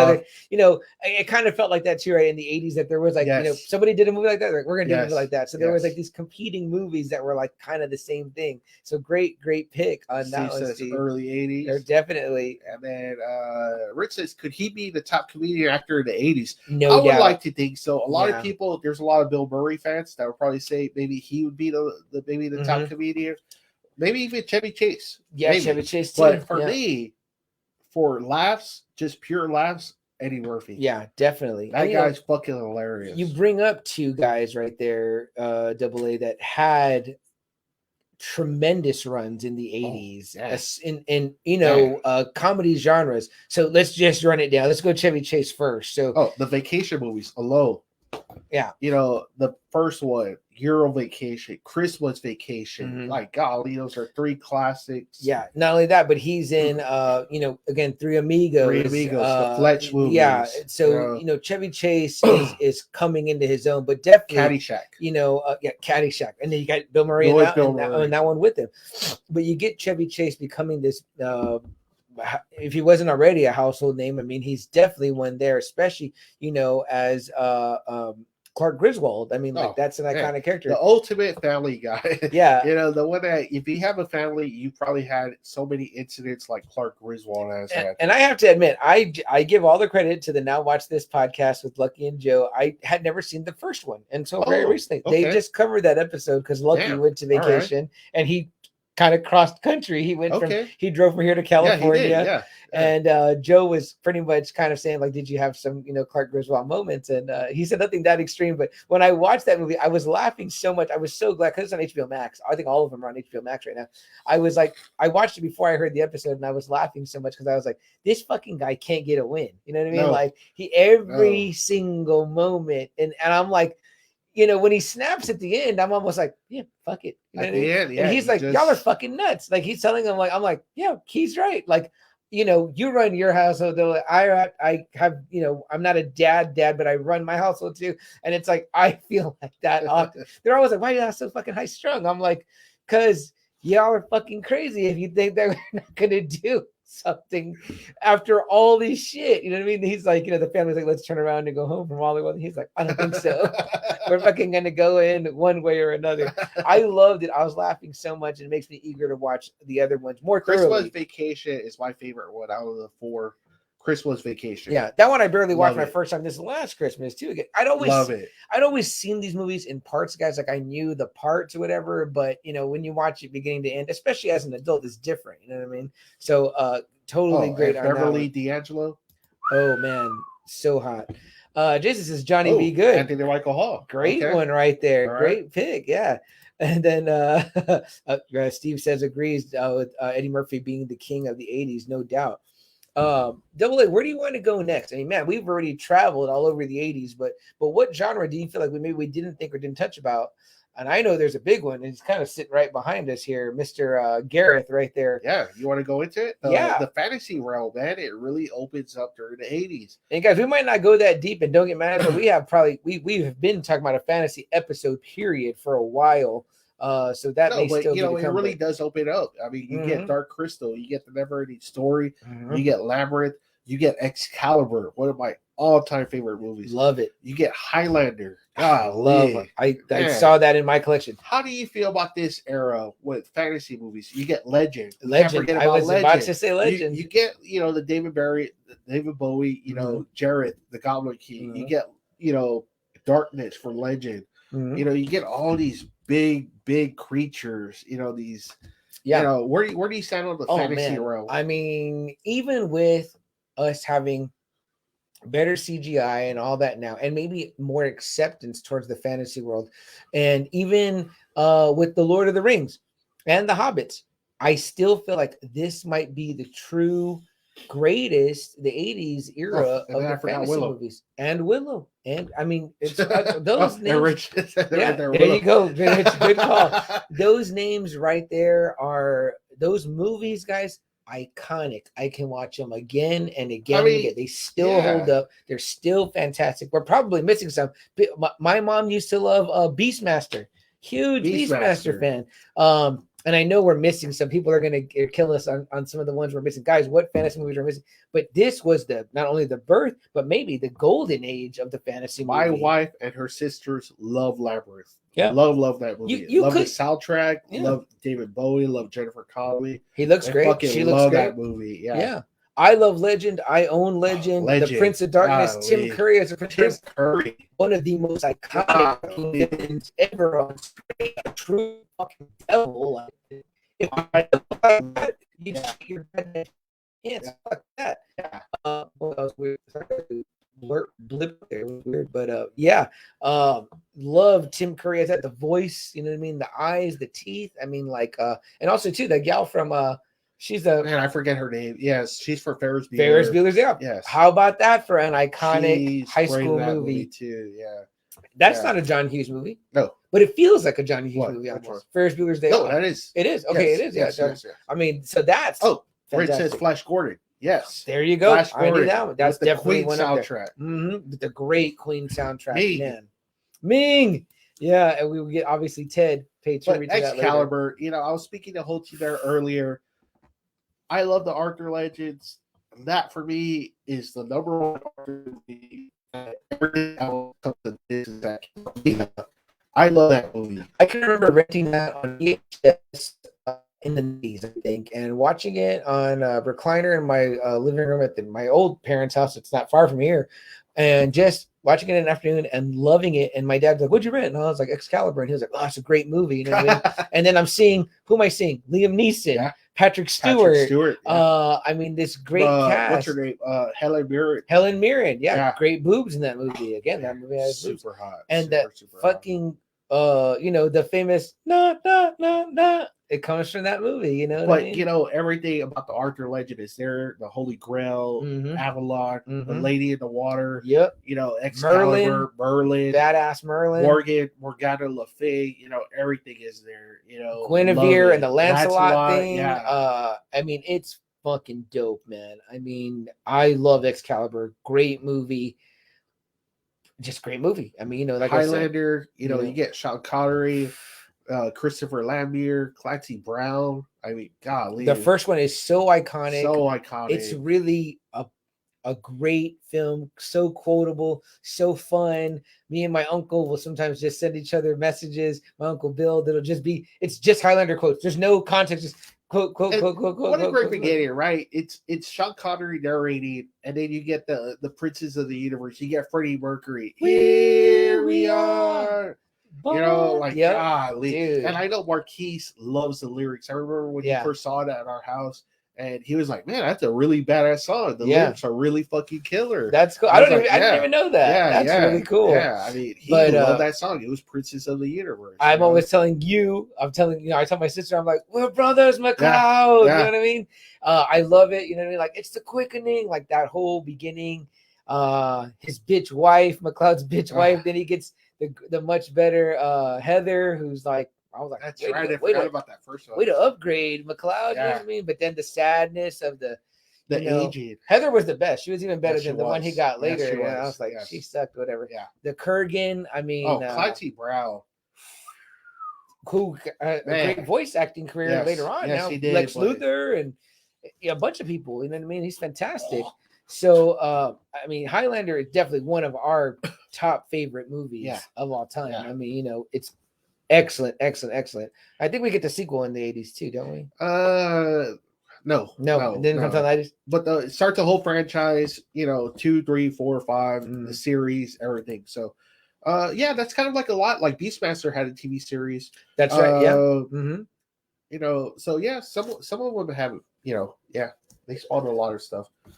Rich says, what about John Candy? I can't say top comedy star. John Candy. Yeah, I would definitely see, because you got Uncle Buck. That's right. You have Great Outdoors. Yeah. Planes, Trains, and Automobiles. That's right. He is in Vacation, you know what I mean? Like, but at the end, a small role, you know what I mean? But yeah, no, I mean, that was definitely I think really to us, John Candy only existed in the 80s. So, we didn't really get anymore, John Candy. You know what I mean? So, besides that kind of run, I know he comes out in Home Alone, you know what I mean, briefly, but I mean, it was like he didn't get that other vehicle. His kind of career comes like hand in hand with John Hughes, because those are John Hughes movies. Yeah. Which I gotta say, if we're gonna break out, John Hughes has to be almost the guy for the 80s. For sure. I mean, The Breakfast Club, 16 Candles, Planes, Trains, and Automobiles, Pretty in Pink, Uncle Buck, either these movies, the vacation movies, all of them. That was his. So he was either writing these big movies or he was directing these big movies. Yeah. So, I know all my girlfriend's favorite movies are those you just named. So those come right out of the 80s. And again, she's a little bit older. And I know your wife's a little bit older too. So they're a little bit older than us in that time. Yeah. So they get Weird Science, great one.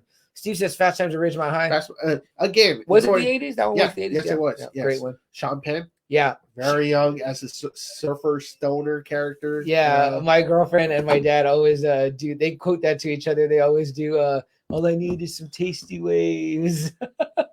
Some hot Spicoli, some hot babes. Yeah, Spicoli is great.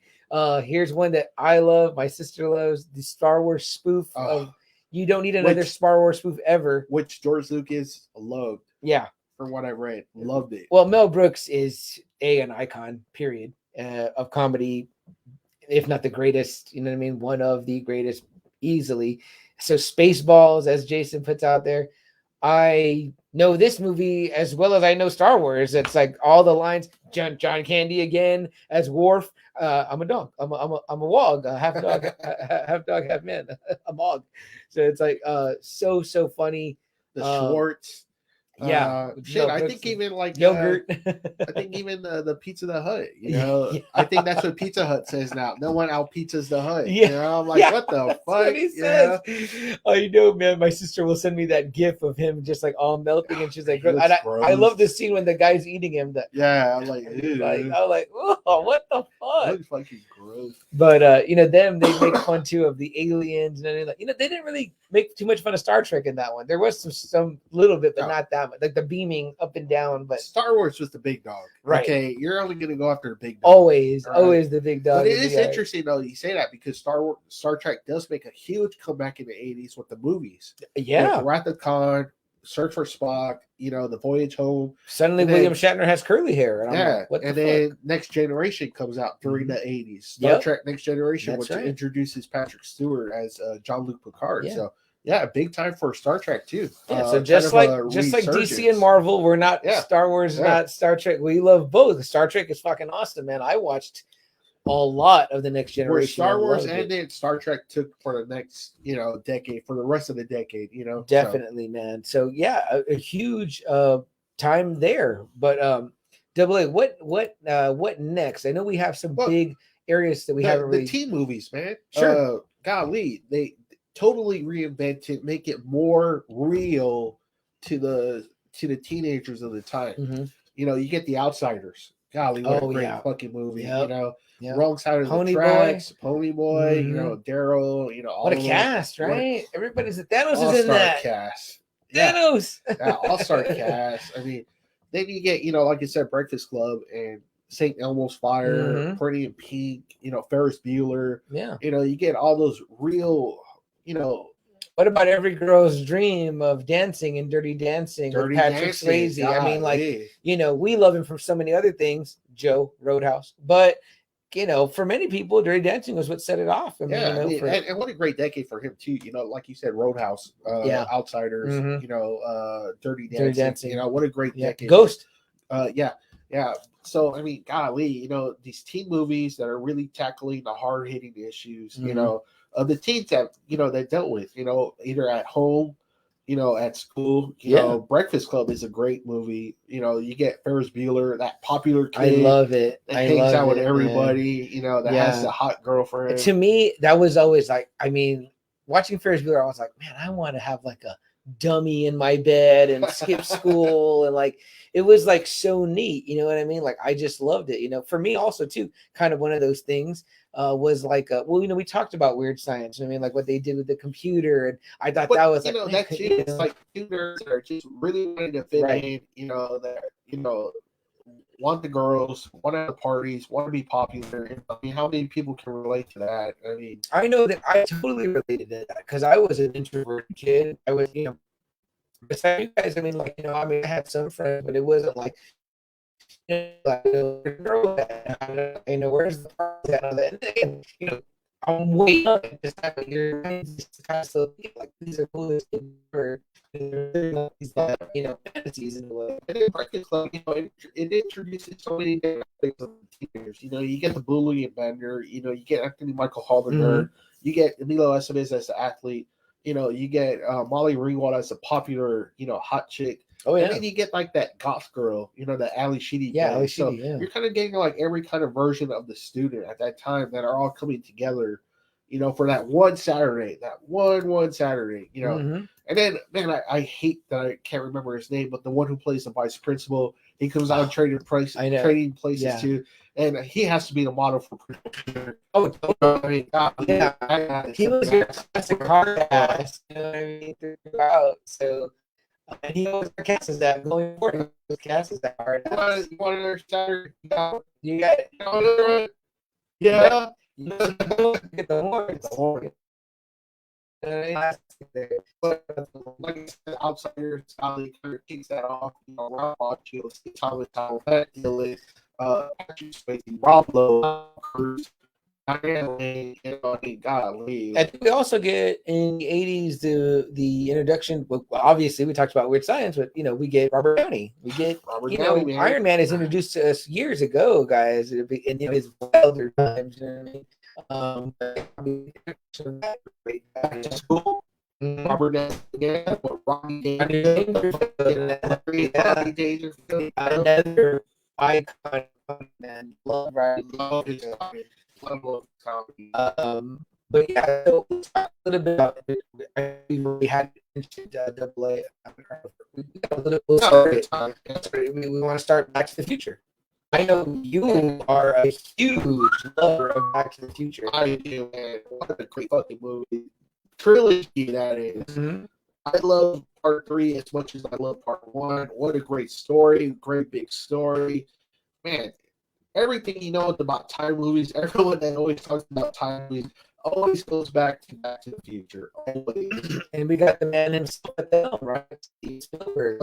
Producer. The guy that kind of is like pushing it. Robert Zemeckis is the director. I forget that it was Robert Zemeckis. But I mean, it's Spielberg too. I mean, yeah. Just like with everything behind the scenes, whether he's directing the Indiana Jones. Did Zemeckis direct all 3? Yes, he did. Okay, yeah, great. Yeah, great. So I mean, Spielberg's behind just about every big fucking movie there is in the 80s. Like you said before we went on air, it's kind of his decade. It is. You know what I mean? Of all of the guys, right? Too, he doesn't direct it, but he's the guy that pushes for it. Yeah. To the Indiana Jones franchise, the Back to the Future franchise, the ETs.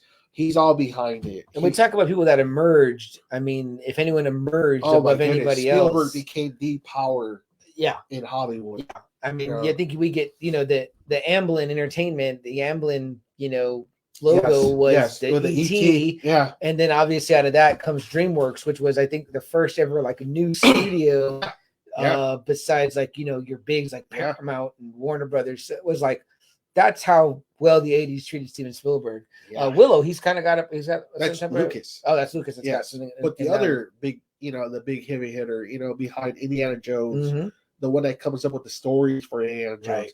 The 2 Star Wars movies at the beginning of the decade, him and Rod Howard working on Willow, which bombed at that time, but golly, it's huge. Oh, yeah. Huge movie. Yeah. And I know that Lucas originally wanted Spielberg to direct. Was it Empire? It was Empire. Empire. Yeah. I mean, can you guys imagine? It's perfect the way it is, but can you imagine? In some universe, there exists a Star Wars directed by Steven Spielberg. I can only imagine what it's like. But great stuff, man. But yeah, Back to the Future. I didn't really love those in the 80s. I didn't really start to really like them until later on. And then I saw them and I was like, God, these are really fantastic. I've heard some people argue that the first one is like a perfect movie. They're like, it's really good, but you know what? Part 2, I actually would think is like part 1's my favorite, but part 2 is actually, I think, a way better movie than part 1. Really? Okay. Yes. You've got like me with the Star Wars, the reverse syndrome. And I actually think part 3 is really a really good ending point. Okay. Honestly, I think that's actually a really good 1 through 3. Okay. But part 2 is really, really fucking good. Yeah. That one blew me away a lot. I love them. I mean, they're timeless. People still reference those. There's still a huge love for those movies. Not that long ago, those Nikes came out, the Air Mags that were supposed to be the self-lacing. Yeah. I mean, like the love is just there. What did we just celebrate? AA, the 35th, 30.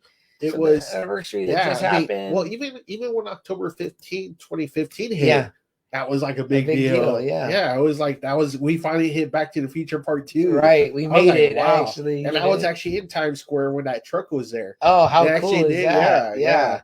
And they just dropped like a bunch of toys recently that just came out, models of the car. Even I, who am not. Oh, look, real quick. Yeah, I'm not the hugest Back to the Future fan, but even I have very few Hot Wheels, but one of the ones I have is of the DeLorean, which is like, shit, there's a whole DeLorean thing. Oh, that's perfect. I love that. Yeah, this is just like a old Biff. Yeah, it's just like a stupid. It's not even like a real thing. I don't think it's just like a prop, and I bought it, in New York. So yeah, I mean it's great. It's cool. What a fun. That's a fun prop, iconic prop to have. So, and I know one of the figures of I think Marty that came out had that as the cover. That's the figure flap opens and it's that. So and I mean it's just those movies are so much fun. Again, the adventure is there, the time travel is there. The comedy, everything. Christopher Lloyd as perfect as Doc. Michael J. Fox, perfect. I mean, they're great. Even Crispin Glover, Leah Thompson, man. And see, that's what I think they kind of lost was him in part 2 and 3. I really think they should have paid the money for him. Yeah, because he's awesome in Back to the Future Part 1. Yep. I mean, they're just great. I mean, Friday Night at Holty Bear was just telling me that he was watching the story with Eric Stoltz and how it wasn't working with him. Yeah, they actually have a lot of footage with Eric Stoltz. Is that right? And it's just like he was too much of a method actor and he didn't know how to bring out the comedy part. So they said it just didn't work. And so they needed someone like Michael J. Fox. And once they got him, they were like, okay, this is what we envisioned right here. So yeah. Makes sense. Guys, we're right up against another break here. But we've just been reading the comments as we go this episode. So I'm going to take a quick pause for the audio listeners. But you're just going to hear us just come right back in. But if you want afraid of missing anything, always check us out on YouTube. Hit the subscribe button, hit the bell. We need your subscriptions on there. Helps us, and you get to see the episode in all its entirety and all its glory. And again, if you're just joining us on the audio, you get just pretty much the meat and potatoes version, but it's still great. So we'll be right back in a blip. And guys, if you're with us live, we know we don't go anywhere. We just got to do that so that our audio loads in. I recently been listening to our older episodes of AA because I'm behind. I was catching up on all my podcasts. I'm behind on our own podcast. I listen back for posterity to make sure that I don't miss anything or anything. In fact, I heard our SA Rock City episode. Like I'm saying it goes out and it just chops off at the end, like me talking or whatever. But you get the gist of it. I was saying goodbye, but either way, we're here now. We're here now with you guys for sure. So Jason said he's back. We didn't know you left, Jason. We were glad you're back. All of the Tremors movies, great, cool, man. 90s. Oh, is it 90s? Tremors might be 90s. AA says here, but. Yeah, man, a lot of great shit, guys, that came out in the 80s. And we still have a lot to talk about. We still have the horror that came out. Mm-hmm. We still have the creatures that came out. Oh, man, we have the karate movies that came out. Exactly. I mean, golly, we have a lot of shit to dig into. Those are definitely great. But what are some others that you guys think of that were some of your favorites? Is there any that we touched on that you have more to say about? Are there some that we haven't touched on at all that you think about? We've already talked about some great comedic actors. We talked about the fantasy genre, the action genre, the comic book genre, the genre, action sci-fi genre. Yeah, I think we hit on sci-fi pretty hard right there. You know what I mean? But like I said, what else do you guys think regarding that? Let me check on how that's doing. That's doing all right. I'm gonna grab a cold beer too. But where do we go next? Rich says the Goonies. Oh yeah, talk about the Goonies. I just saw a great, interesting post the other day on. Now watch this group, the Watchers. They were talking about Goonies or Monster Squad. Oh yeah, that's really hard, but I have to go Monster Squad too. And you know what? I was actually thinking a lot of people Squad, and I might have to be in that grouping too. All right. Sorry, guys, you hear me digging around in ice over here. Making a lot of noise for you, and a great visual of me leaning over here as well. Okay, So I found the beer, guys. Here it is at the bottom here. And maybe we'll talk about this, but man, oh man, what a decade the 80s was for wrestling. Wow. Hulk Hogan comes into his own. Ric Flair becomes the Nature Boy. We get exciting tag teams. We get the Road Warriors. We get the Modern Day Warrior. We get the Ultimate Warrior. I mean, we get the King family. We get Andre the Giant again. We talk about the influence you guys of that. About that. I mean, like wrestling was on TV. There was so much stuff on TV. The Transformers, Alf. I mean, all that. Get the 80s. Shoot, Family Ties. Family Ties. You guys know that. I mean, like I said, I was watching Miami Vice with my dad. Magnum PI. Magnum PI. We were just into shows like that. He loved cop shows. The A-Team. The A-Team was one that people loved. You know what I mean? MASH ends as the biggest, highest rated season finale ever for a TV show. And it had ran for forever, right? 11 seasons. Oh my gosh. Cheers comes out, just right in the mic right there. Golly, what just a time period that comes out, of this era. You know who I loved during the 80s too, movies and his TV show was, Pee Wee Herman. I loved Pee Wee Herman. Pee Wee's Playhouse, and of course the first movie, Pee Wee's Big Adventure. I watched it over and over. It's funny that you mentioned that because somebody posted a picture of Pee Wee and Elvira at the Golden Globes. I was like, wow, is that right? Is that right? That was. And I always bring them up when I tell people, I was like, these are two of the smartest entertainers, guys. And what about her? Elvira. Yeah. We don't even talk about her, but meteoric, right? I haven't really gotten into the horror yet, but yeah, I mean, Elvira stands out big time. Let me bring us right back in. And guys, thanks so much for hanging in there during that quick break or whatever. But we got some comments rolling in. We had Rich mention the Goonies. We talked about what we saw in the Now Watch, which their group, which was Goonies or Monster Squad. What's your pick? Let me hear it, Friday Night Faithful. Who do you go for? Double A said Monster Squad. I'm saying Monster Squad too. I love the way those universal creatures look. But we just also talked about how I loved Pee Wee's Playhouse, the show, but obviously the movie's Pee Wee's Big Adventure, which features, San Antonio and the Alamo. So cool. And Tim Burton, right? Another Tim Burton movie, that's a Tim Burton movie. Yeah. That's right. Yeah. I love that little panel on his house, how his breakfast got made, Mr. T cereal. Speaking of Mr. T, we talked about how A-Team was an iconic show. Rocky Part 3, a main eventer of WrestleMania 1. I mean, golly, was there anyone bigger than Mr. T? I don't think so, man. I don't think so. But when Elvira, that that movie, yeah. You guys ever think about two people that are smart? Think about Sandra Peterson, Herman, Cassandra Peterson and owns anything they do. That's their operation. They don't owe anybody any extra money or anything like that. There's no going. They want you. Sorry, guys. Let me know if we're going in and out on the Wi-Fi. The connection on here looks weak. But up here on our other on the app we're on looks like the other way it's full. So yeah. I don't know, but we see it kind of timing out. Let me know if it's timing out for you guys.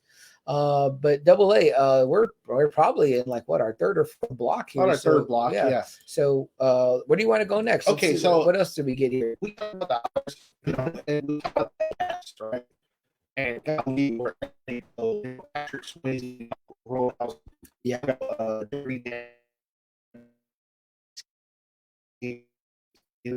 From the John Hughes. What about Ralph Macchio on the Karate Kid? Oh my gosh! I mean, yeah, that movie, how influential and big it is. Yeah, I mean, it's still alive today. Well, yeah, it had a huge resurgence, obviously with Cobra Kai, and when it came out, it blew up. Ralph Macchio, as a Karate Kid, and then William Zabka, as the ultimate. He's almost like the ultimate '80s villain. Sure, for Johnny Lawrence, for sure. What about Marina? Can you imagine, like, I can imagine my dad, who was like a fan of Happy Day. Like, I remember the guy, whatever, he's doing the voice, because what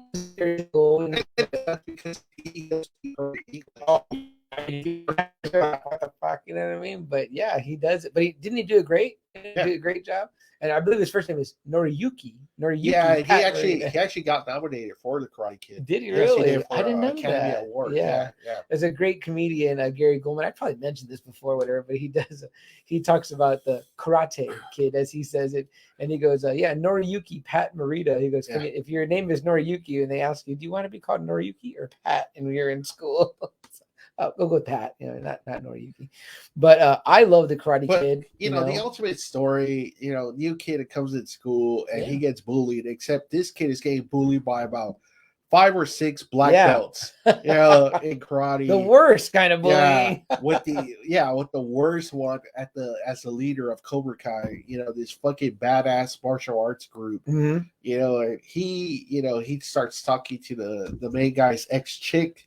Which just sets off the whole fucking thing, and that spawned, 3 sequels and the Cobra Kai show that's now on season 4. Can you and how about her coming back, right, for season 3, awesome. And then spending time with, of all people, with Johnny or whatever, it's like his story's going one way in that show, and then you have her pop back in, and I think we're all like, oh, stick around, Elizabeth Shue, and she had just come off The Boys, you know what I mean? She was fantastic in The Boys, fantastic, and gorgeous, obviously. I gotta say, I think I credit 80s movies for making me fall in love with like these beautiful blondes. Elizabeth Shue for me, from Adventures in Babysitting to with Thor, Karate Kid, to Cocktails, where she looks fucking amazing with Tom Cruise. Yeah. I mean, golly, I was in love with Elizabeth Shue. My gal that I fell in love with in the 80s, besides Elvira and Madonna, was BK. I initially fell in love with her in Gremlin.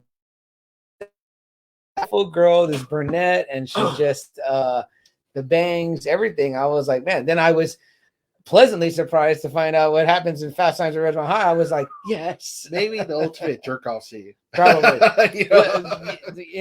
quite literally. Judge Reinhold is jerking off. Yeah, far before he was a cop in Beverly Hills Cop in the 80s. He was there jerking off after working at the fish place or whatever. So yeah, he comes home and he's like, he sees her, and I guess he starts fantasizing about her, and he's jerking off, and she walks right into him when he's doing it. But iconic scene, one of the most iconic scenes, absolutely, all time. Totally. Judge Reinhold. And Jason says here, I think you mean Jason Good means Good Times. Maybe that show, is that what you're referring, or just saying you're having a good time? I hope you're having a good time. And then Rich says, Cheers was an awesome show. Totally, yeah. As far as 80s shows go, it definitely was. Ted Danson was like huge on that show. Oh, and then, man. Kirstie Alley, and Woody Allen, or Woody Harrelson. Yeah. I mean, you got Kelsey Grammer that spawned the Frasier show, and then, but like I said, Kirstie Alley, she also comes out in one of the Star Trek movies. I mean, she was as big as could be at that time. Oh, the show, good. Thanks. Just glad you're having a good time, man. But like you get Karate Kid Part 1 and 2, and then you get like a movie like Bloodsport. Again, another big influence on the Mortal Kombat game. I mean, the whole. Johnny Frank Duke is pretty much Johnny Cage. It is. At the last scene, he's wearing the Johnny Cage outfit. Yeah. Now, what do you think? The brick. Yeah, that stuff fucking. Yeah. Almost test your might. Yeah, test your might. Yeah. Now, what do you think about? Now, it's based on a true story, right? Bloodsport. Yeah, I was kind of disappointed when they disproved it. So there was no real Thailand. No Kumite. No Kumite. Damn it. Yeah, I was like, son of a bitch. I was like, always the mystique about Bloodsport, based on a true story. Yeah. Damn, is it really? Yeah, but you know what? One hell of a movie. Yeah, fun time. I mean, every kid did the scene where you're blind. Well, not just that, but when you actually see the movie, it's cool because you're getting different kinds of martial arts. You're seeing like Muay Thai, Taekwondo. You're seeing, just every kind of martial arts. What about the Chinese Hercules, Bolo Yeung? Man, the ultimate Van Damme villain. He even fought fucking Bruce Lee, man. I mean, like, Bolo Yeung is no joke. He was awesome as Chung Li. I love him as Chung Li.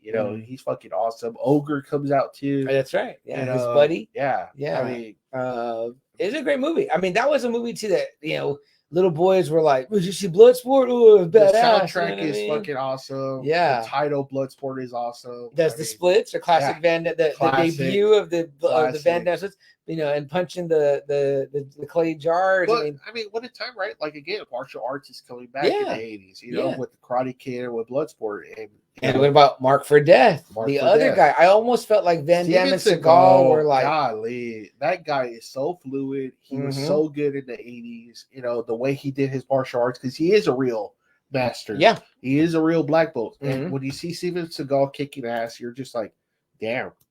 You want to see me kick some ass? Yeah, and he did, and he's tall and he's strong, and man, that's the way he beats the shit out of people in those movies. I felt like this is a time as a little boy in the 80s, we're a little bit old. I didn't even watch some of these in the early 90s, but it was like, like you said, Bloodsport, and then it was Kickboxer, and then it was you're watching Mark for Death, and you're watching Hard to Kill. It's like, because those are the four. Then you get Under Siege, like that's in the 90s, I think. But like, these guys emerged out of the 80s, and you're like, man, I gotta watch those movies. They're fucking badass. But it gets you interested in the whole martial arts too at the same time. Oh yeah. So it did show where Bruce Lee left off in Enter the Dragon. These guys picked it up. Definitely. And it's Van Damme, who's not even I guess Asian per se. I mean, but he's from Brussels. From Brussels, yeah. So European. But he does have a martial arts background himself. He is a kickboxer. Yeah, and of course, Seagal, American, so that's cool, whatever. But that was a great time for those type of movies. What else, Double? What else? How about we dip into the horror franchise, man? I mean, golly, how much is horror changing? Yeah, well, you go from our monsters, our universal ones, which are kind of the icons. We did the whole Nightmare.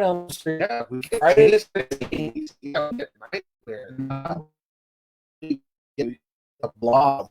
We get the Fly. A couple of more, I believe.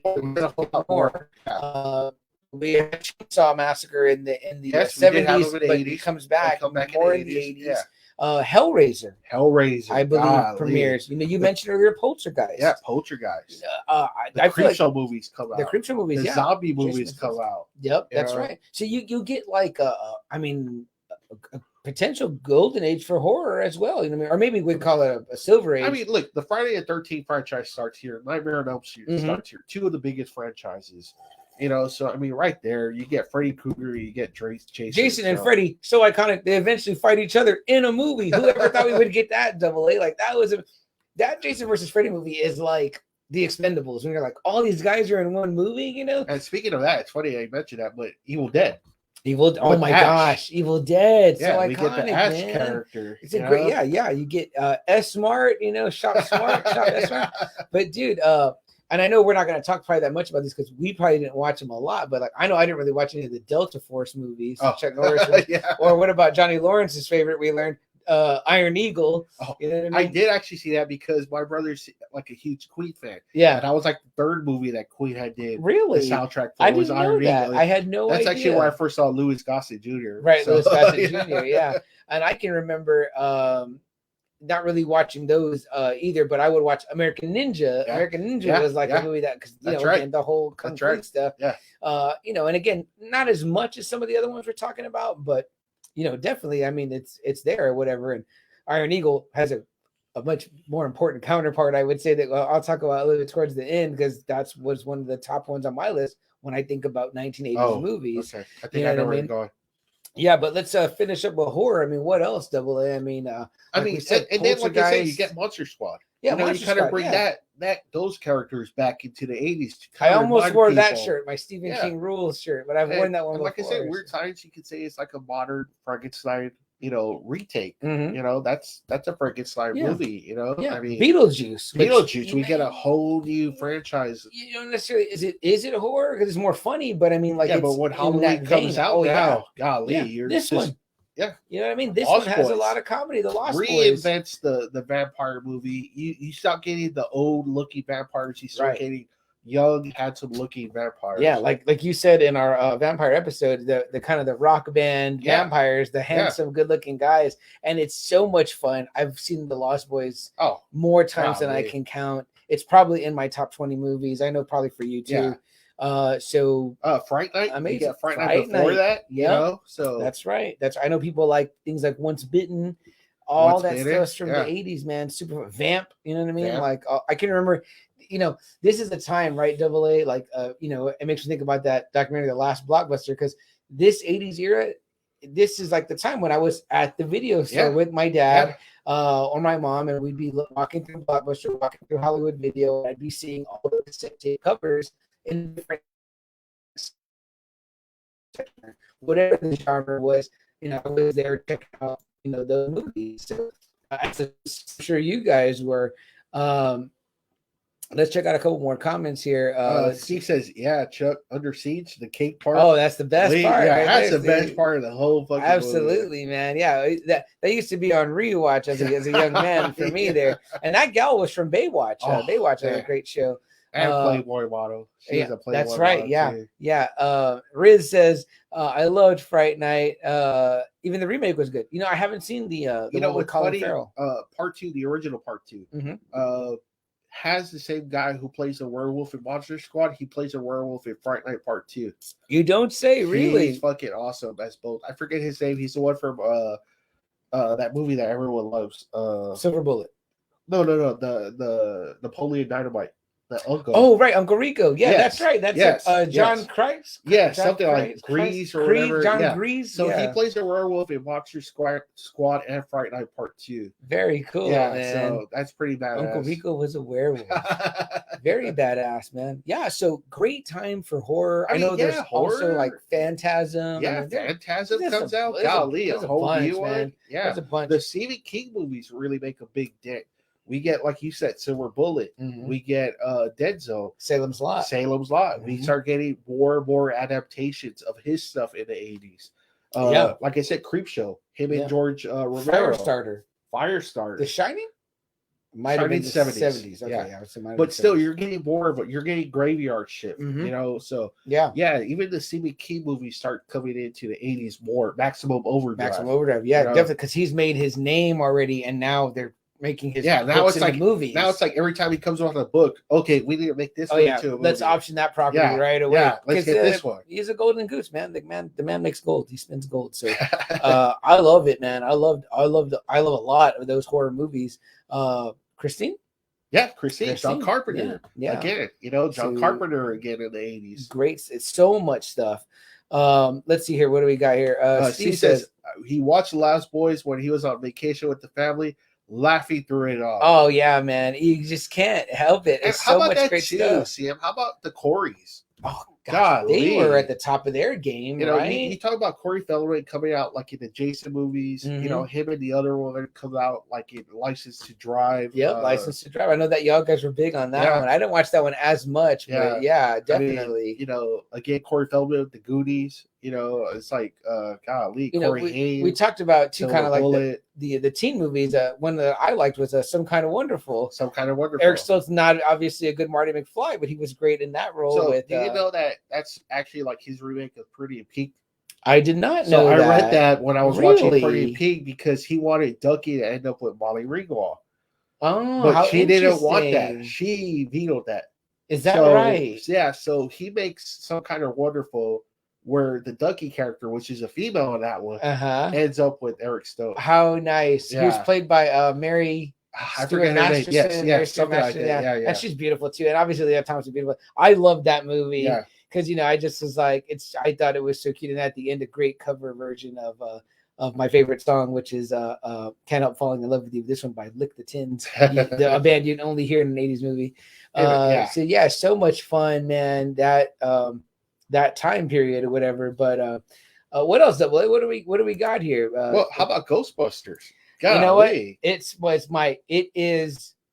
If you ever had to make a list, if you ever had to do a bracket, and I've done them, of 80s movies, it is my number one movie of the 1980s. What a great crossover of horror and comedy put together. Man, is it great. And now, again, another franchise that is not dead, that is about to come back. Another trailer that just debuted. One. And how good was that one? We kind of get what we find out what we're seeing is it Egon's grandkids? Exactly. Yeah. So neat. They are opening up a little bit more of the story.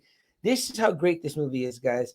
My nephew has loved the Ghostbusters since he was like 3 and probably didn't even know really what was up and down. Yeah. But he knew it was the first song he ever sang. is that, you know, who you're gonna call Ghostbusters? He knew that song. I loved it. His second song was Queen We Will Rock You. Which he still likes too. You know what I mean? But I mean, yeah, and he thought the parts that I thought were scary. The beginning of the library. Yeah, you know, what that a great scary. part. You know what I mean?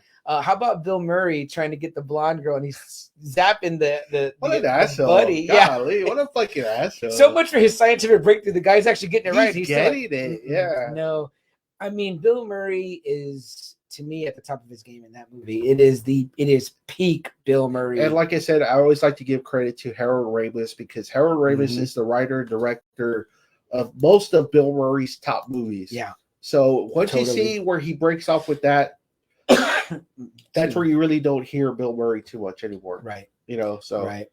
I love it, man. Dan Aykroyd co-wrote the movie. Yes, with Harold Ramis. His parents are actually real big into supernatural stuff, and so is he in real life. He's big into alien lore and all that. So for him, he was kind of writing on a basis of stuff that, you know, he'd heard about, experienced, or, you know. And what a great age for him, right? Blues Brothers, Trading Places, the 2 Ghostbusters movies. Well, Blues Brothers is probably 70s, I think. No, it's 80s. It is 80s, yeah. That's a great one. Friday Night at Holty Bear is a huge. I mean, what a great period for Dan Aykroyd at that time. Dan Aykroyd at that time in this game, definitely the time was getting again. Comes into their own. And a lot of times I laugh more at his stuff than I do at Bill Murray stuff. I agree too. I think I liked him better. I was always like, my favorite Ghostbuster was Egon, but definitely, man. I mean, that Ghostbusters, my top movie of the entire 1980s, and that is so hard to say. Shit. Wow. That's super hard to list one. Okay. But I've literally in my mind, and again, I've done brackets. I've done it like somebody put one up in another group. It might have been in Jerry D's group, the Totally Rad 80s. No, on his page. No, but I think it was in the whatever group it was in. They had a bracketology of 80s movies versus 80 movies. And as I was putting it up against other ones, I was like, no, I would watch this one more. Wow. I would watch it over a lot of stuff. And it ended up in the end of my bracket, it was Ghostbusters at the very top. So I mean, yeah, I love it. I don't think I own a good copy. Really? Believe it or not. I actually have all 3 of them in Blu-ray. Really? Yeah. They did some really cool covers. Best Buy did. Like when the new movie came out with all the chicks, they had like really cool. Did you like that one? You know what? I was fine with it. I laugh at it a lot. I was fine with it. Chris Hemsworth kills it. And golly, I love the special effects in that. Yeah. So I can't wait to see this new movie because those special effects in the third one was really badass. Yeah. My nephew likes the girl one too. What about Ernie Hudson, man? He's always kind of like the forgotten one. Fantastic. But man, I love Ernie Hudson in those. That movie again too. It's so quotable, so many beats. I can remember it. See shit that would turn you white. Yeah. Dude, I always tell you there's scary parts in that movie. Scary parts. Yeah. He's like, what if this is the moon black? You're like, let's put on the radio. I felt just like Ray. Let's turn on the radio. Yeah. How about Rick Moranis? Man. Funny as Lewis in that movie. He blows up. God, he's so great. And Sigourney Weaver, man, how about her coming out to after Alien? Now I've got to be vulnerable. I've got to play a little bit vulnerable, and it's hard to see it because I'm like, you're already a badass. Ripley, you're a fucking badass. You know what I mean? Annie Potts is great. You know what I mean? You know, she's just so wonderful. I love that what the new trailer has given us is that maybe it was her and Egon did get together and had kids. So cool. You know what I mean? Ghostbusters is to me the tops. I'm fine with it, and then the statutory working is neat, but nothing compared to part one. It is so the hard one. Anything else, Double, that you think might be, you know, you didn't really? Wait, let me ask you, because this is like I always have trouble. So it's gonna be a movie.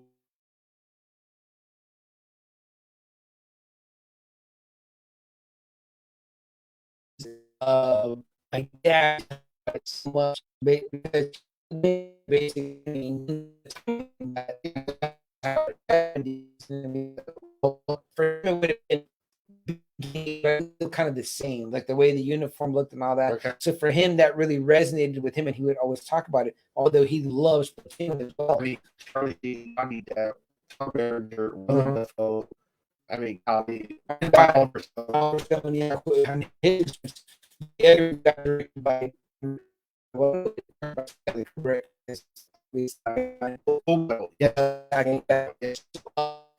love them both. But I probably watched Matthew Modine, Vincent D'Onofrio, but I probably have watched Full Metal Jacket more times. And a lot of people only watch that kind of that beginning, part, but no, the end part is really I didn't great. know there was like a whole second part. I would always watch that first. It's a long lead in, and then it's like, you know, I saw their picture. Yeah, and I like too. Yeah, and I fell in love with that. That's where I like. I manager, but that's where I was like, oh, this way I started is fucking unsettling, really scary. You know, it shows you kind of like he was like that. There was like a Punisher, live action Punisher. Tom Berenger was probably how he, you know,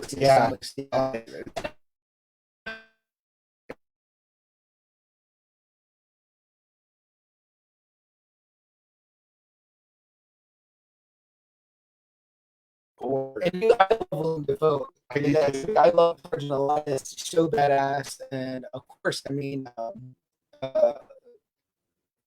is great, you know. You know, but it's like less right. Again, like we said, that was kind of a thing of the 80s, a trope that there'd be like a similar movie at the same time. And what about Oliver Stone, man? I mean, he writes Conan the Barbarian. Really? I didn't know that he wrote that. He writes Scarface. You know, he directs Platoon. Yeah. You know, I mean, golly. We didn't talk about Scarface, but Brian De Palma. How do you feel about his writing? You know, I mean, and directing. I mean, Oliver Stone obviously is one of the biggest directors ever. The language he uses in his films. I mean, Scarface is just like I like a lot of interesting choices, I think, and I've always liked his direction because I love even like Any Given Sunday. He does things a certain way, the way things look. It's funny how him and Tarantino didn't get off though, right? Yeah, you would have thought that would have been a perfect guy to get Tarantino stuff. Yeah, he didn't. Yeah, I see what you mean, and maybe it was one of those situations where it's like so similar that it's like the.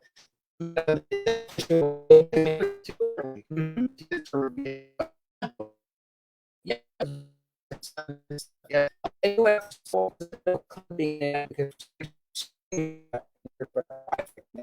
so I don't know what's going on. Well, yeah, what a great time for Oliver Stone in that period. You know, we don't talk about Oliver Stone a lot, but do a whole episode on him, and this was like his decade too of breaking out too. Showing everyone, hey, I could write and direct a movie if I wanted to. No, definitely, and where I think where he made his name was there in the 80s. Was the Platoon won Best Picture? Yes, he won. Yeah. He won Best Director. I don't know if he won or not. Yeah, but yeah, I mean, like it sets it off for him. You know what I mean? So definitely love those both though. Full Metal Jacket and Platoon. So great movies. You do have your serious side and your war movies there. No, Steve says we're losing audio. Okay, we're clipping in and out. I'm not sure what's up on the Yeah, the computer saying we're barely there. So. Yeah, we're not going to end the live because we're almost at the end here or whatever. But what do you think, Double A? We do one last block. Yeah, we can do one last block. Yeah. Okay. There's one movie I want to talk about in particular because I also consider it as like a linchpin movie of the 80s. If you're like, name a movie from the 1980s, it'd be like this or that. You know what I mean? So I feel like, but let me stop us now, and then I'll bring us right back in just a second. All right, guys, remember, that's just for the audio listeners. We're still here with you. We're here with you. We don't know why the connection is poor for whatever reason, but it is. Stevie says The Shining. Steve, I think that was in the 70s, I believe, the tail end of the 70s. It might have been. I don't know. That's a good look up. We should look it up. Look it up. Okay. That might have been 1980. Okay. We'll check out on that one. Steve says Poltergeist. That's definitely the 80s. Let's see. Yeah, 1980. Just makes it. Just makes it. All right, my apologies. The Shining is 1980s. Earlier we said that too. We thought that it was 70s. Sometimes kind of difficult when they come in right at the end there or whatever. But yeah, The Shining, outstanding movie. One that I think sets the pace for a lot of other movies. You know what I mean? So there's no doubt that one is among the great 80s movies. The Shining, awesome. And again, Cooper, we're dealing with Cooper again. Yeah. Golly, so, what a movie. Yeah. On that one, let me see what else here. Steve also says, yeah, we said Poltergeist, and Steve says losing audio. Guys, let me know if we're back good on the audio. It looks like the Wi-Fi is improving. So, guys, this app that we use, StreamYard, you see a little duck up there by my head. It's kind of like an app that we use that lets me like do the writing stuff on the bottom and like throw your comments up like this. You know what I mean? It lets us do some cool stuff, but I don't know why sometimes it runs weird. And meanwhile, we're checking our regular Wi-Fi connection, and it looks great. So meanwhile, our regular audio is loading up just fine. Guys, how do you feel about the 80s? Was the music better in the 80s? Was the wrestling better in the 80s? Was the movies better in the 80s? Was the the TV shows? They certainly had badass theme songs. I mean, Knight Rider. Yeah. What a badass song. I mean, theme song that is. 18. What a badass theme song that is. Where's my gamers at? I know that games, Nintendo comes out. Games. Weren't we playing the shit out of Nintendo? We were on some Nintendo. Super Mario Brothers, Ninja Gaiden, Contra, Excite Mario. Bike. I mean, all that. It's so funny, right? What a melding. But again, for us, this is like where we start our formative years, you and I, in the 80s decade. And then we also get some of those good years where it's like now we're old enough to know what stuff is. Yeah. You know what I mean? Like, again. I mean, golly, what a golden age of boxing that was during the 80s. Mm-hmm. Mike Tyson, a young Mike Tyson comes out and just dominates. Yeah. Man, the basketball is just at its highest competition there is. I would say that would be the 80s would be the years of the Lakers. How probably killing it. Showtime. Football. Golly, how exciting football was during that decade. I think about Walter Payton and that time. Sweetness. The 49ers, the Warren Washington, Moon and the Oilers. Warren Moon. Yeah, man. It was a lot of stuff. And again, this is like in this time of my life, I lived like in Houston for a little bit. My dad was recruiting. And then we moved to California. We were in Southern California on the Marine base there. So yeah, interesting stuff. Like I said, we talked about Batman 89 earlier. I saw the first one on the in the drive-through. So there in California. Guys, trying to get here. It's all good. All good, man. This little fridge is not good for my fat fingers. I know. As you guys heard me digging in the ice earlier here, right? We're doing everything right, but getting the damn beer. So let me. But yeah, man. I mean, it's the 80s, the decade, man. Is it the ultimate decade? Is it the 70s? Is it the 90s? Yeah. It sure as hell ain't this decade. Or the previous decade. It sure is fucking bad. And you know what I wonder, Double A, though? Is it like, now we can go out. Now we're adults. Now we go to work. Now we do stuff. When we were kids, especially in that time, in the pre-cell phone, pre-internet era, all we had to do was watch movies. Yeah, but you know what? It's just everything was just so much more exciting. You still believed in wrestling. Yeah. The football, the basketball was more competitive than it fucking is now, I mean, golly, it was just the cartoons, man. Yeah. The Saturday morning cartoons. The cartoons were definitely there, man, for sure. Golly. For sure. Yeah. And then let's see who we got here. Peggy has tagging. It's probably tagging name. Peggy. Hi, Peggy. How are you doing? Good to see you here. In the India. I was almost right to mention. And then Riz says, I wish I had been born a little bit earlier because I would have get to experience it more. I was a baby. Yeah, Double A kind of too. You know what I mean? It's like the music too. I mean, golly, you had like rock music, but then you had like Hall & Oates, then you had like Prince, then you had Michael Jackson. You had so much variety of music. And not to mention like Prince, Madonna, as I call the holy trilogy of the 80s, Prince, Madonna, and Michael Jackson, without them. The 80s you had like different kinds of rock too. You had Metallica coming up, but you can listen to a band like Poison. You still had Queen. You still had like Black Flag, Misfits, Danzig. You still had all those kind of bands too, but it was different kinds of rock that everyone can get into. So Yeah. Just all right, guys. We're gonna bring in our last block of the night, and then we're gonna call it a night. So we're gonna do 30 more minutes with you right now, and we're gonna start it right now.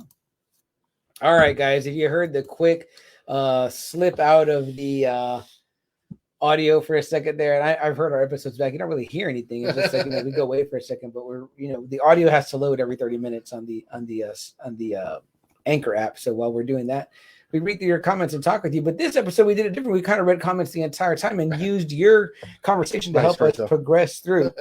So what do we got in there, Double A? What are people saying? Rizzo says, "I love the music, the movies, all the games, the sports, all of it." He goes, David Lee Roth, Van Halen. Fuck yeah. Totally. And I definitely know, Rizzy, you're an 80s kid too, in a way, because my sister is too. She was born at the same time you were. I think we're 5 years apart. So just like me and her are. So yeah, she remembers a lot of this stuff too. It's not quite a generational gap, but she remembers the Smurfs and the Snorks and the Fraggles and all that. So it's still like all there. You know what I mean? But yeah, dude, David Lee Roth, Van Halen, definitely awesome. Jason says, good night, bros. Jason, good night, man. Have a good day tomorrow. Happy birthday, brother. We appreciate you being here tonight. All right, Double A says, we round it out. I got to bring up a movie that I kind of feel epitomizes the 1980s. Okay. And if you had to name one movie and a guy that came up through the 80s and a movie that was just like the coolest, and it's going to get a sequel coming now. Again, how things don't die. They don't go away. It's got to be Top Gun. Wow. Okay. Again, although for me, Ghostbusters, if I had to put them head to head, it would inch it out just by a little bit, Ghostbusters. But man, my old man loved Top Gun. Really? We lived in Southern California at the time. He went to Miramar, he saw Top Gun. Marine Corps, Department of the Navy, and the Navy. Those guys are Navy pilots in the movie. But it was so badass. I thought Tom Cruise was the coolest. You know what I mean? And that, the volleyball scene, all that shit. I mean, I was like, this is good. It's like to be a man. You know what I mean? Like, look, they're the coolest guys. They look sharp in the uniforms. Val Kilmer. I mean, kind of now as a man. Yeah, as Iceman. Yeah, we're going past the Top Secret time, and now it's like that's right. Top Secret. You're getting to see him. It's funny, right? Because you're seeing like Val Kilmer, right, where he looks so much more better, right? Because you see him like a real genius before that, and you're like, wow, he looks more manly, right? And then Gilbert too. Yeah, he goes to Anthony Edwards. Anthony Edwards, Revenge of the Nerds. And he plays here Goose. He can actually believe he's like Goose. Yeah. How about the brief? That's his wife, Meg Ryan. Meg Ryan. That's right. Meg Ryan, Great Balls of Fire. Yeah, that's right. What I've heard about the new one is that supposedly the little boy, the son, is going to have a Miles role. Teller, right? Is that right? I think it's Miles. Okay, I think it's supposed to be Miles. Okay, very cool. So we're going to have Maverick and Goose's son.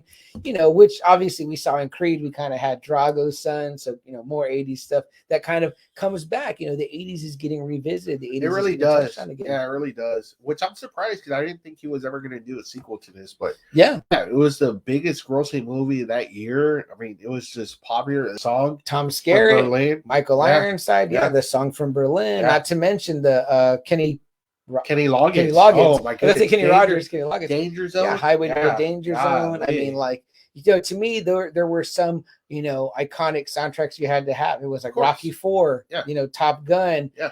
You know what I mean? And those were right next to, and this is no joke. Literally, these were like some of my dad's tapes. He had those two. He had Born in the USA, Billy Idol, and Bon Jovi, Slippery When Wet. So I mean, these are like literally like either we had the 45 of them or we had the cassette tape of them, and it was like that was the music of that time. Yeah, it was crazy because like like you said, it's kind of like even the soundtracks, like the Gentleman, Officer and a Gentleman.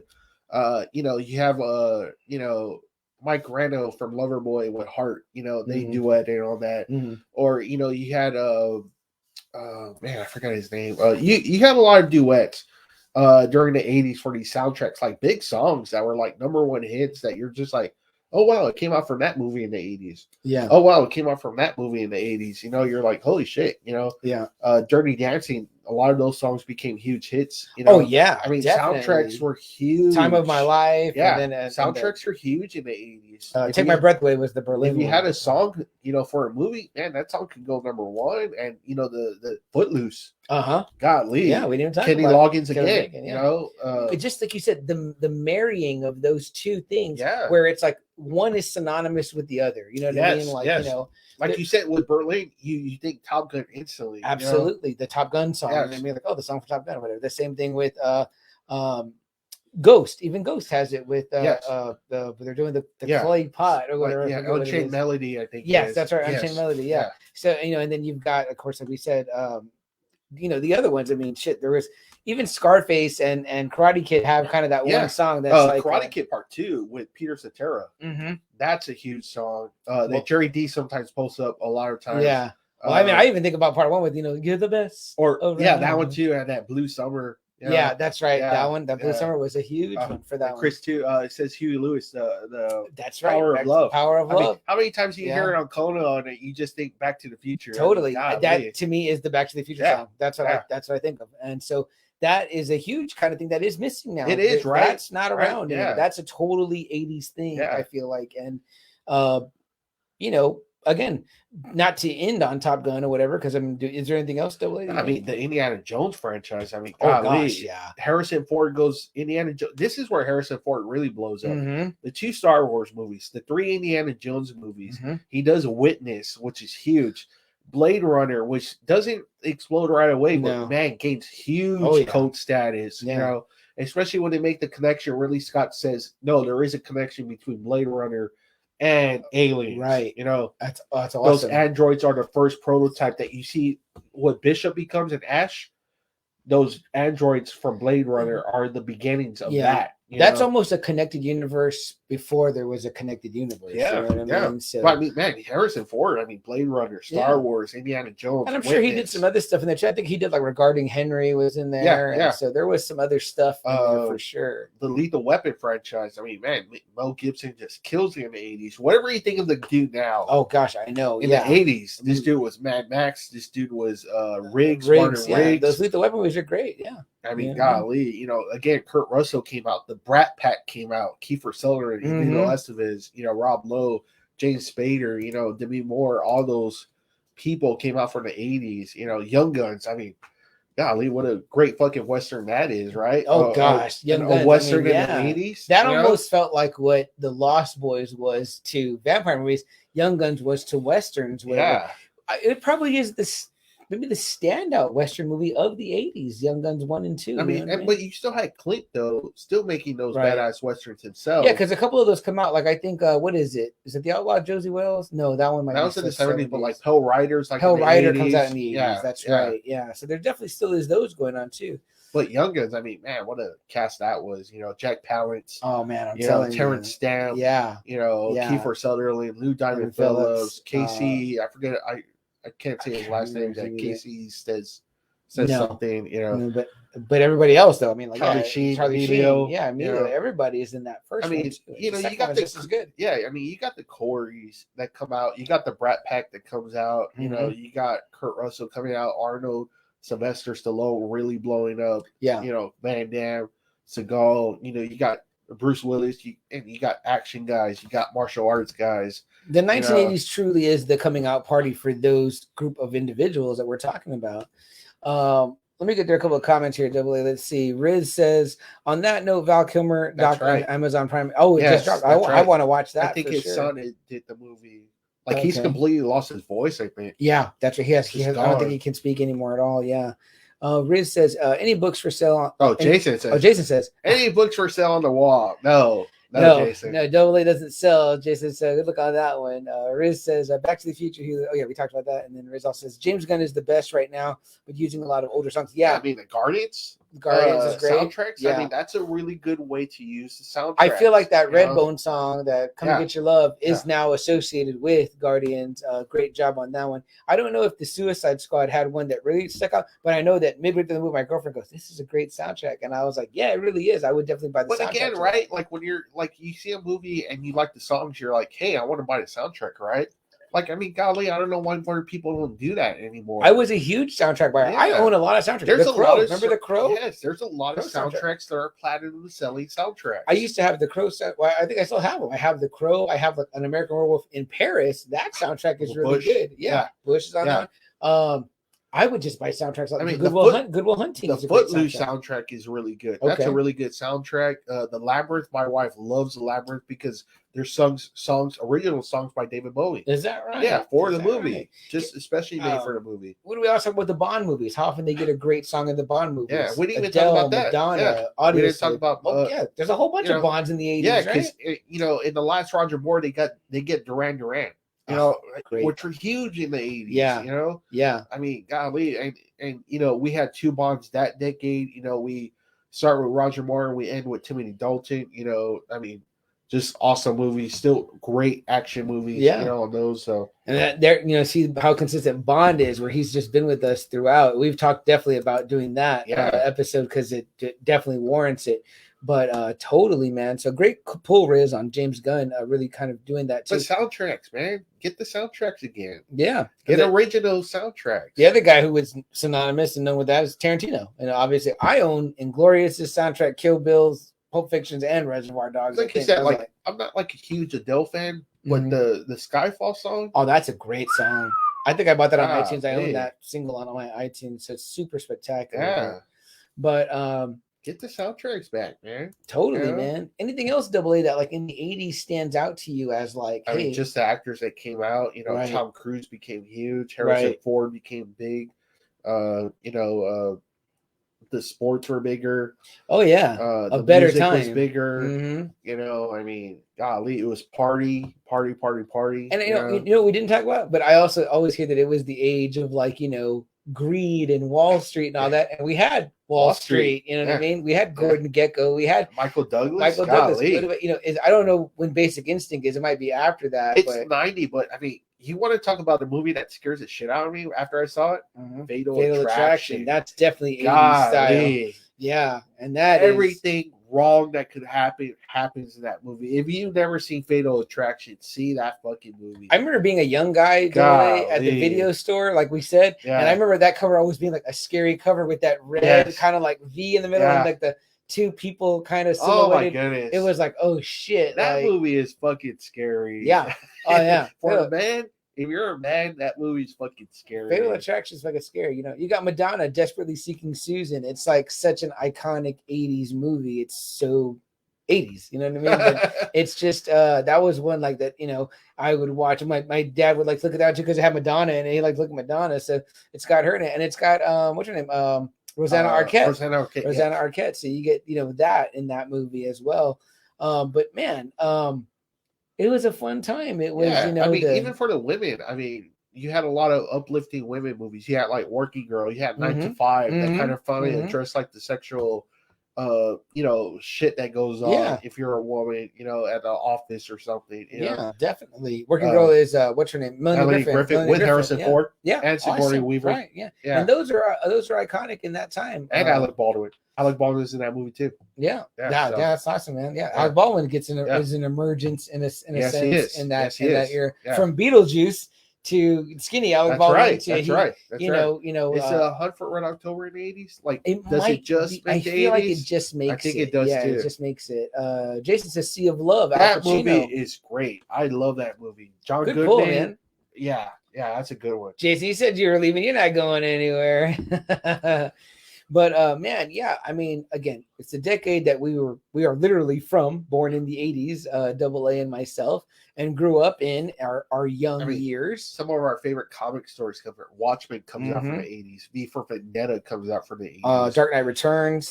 Dark Knight Returns, It's a cool era. Everybody's just pushing that boundary. More and more. And it was interesting because me and AA, we talked about this, that I recently heard Quentin Tarantino on Joe Rogan's podcast, and he talked about the 80s, and he had something very specific to say about it, which was that, the 70s did one thing, which we did a whole episode on, and he was right. And then the 80s did another thing where it was like a lot of the movies, by the end of it, a lesson was learned, and it was like a happy ending in a sense.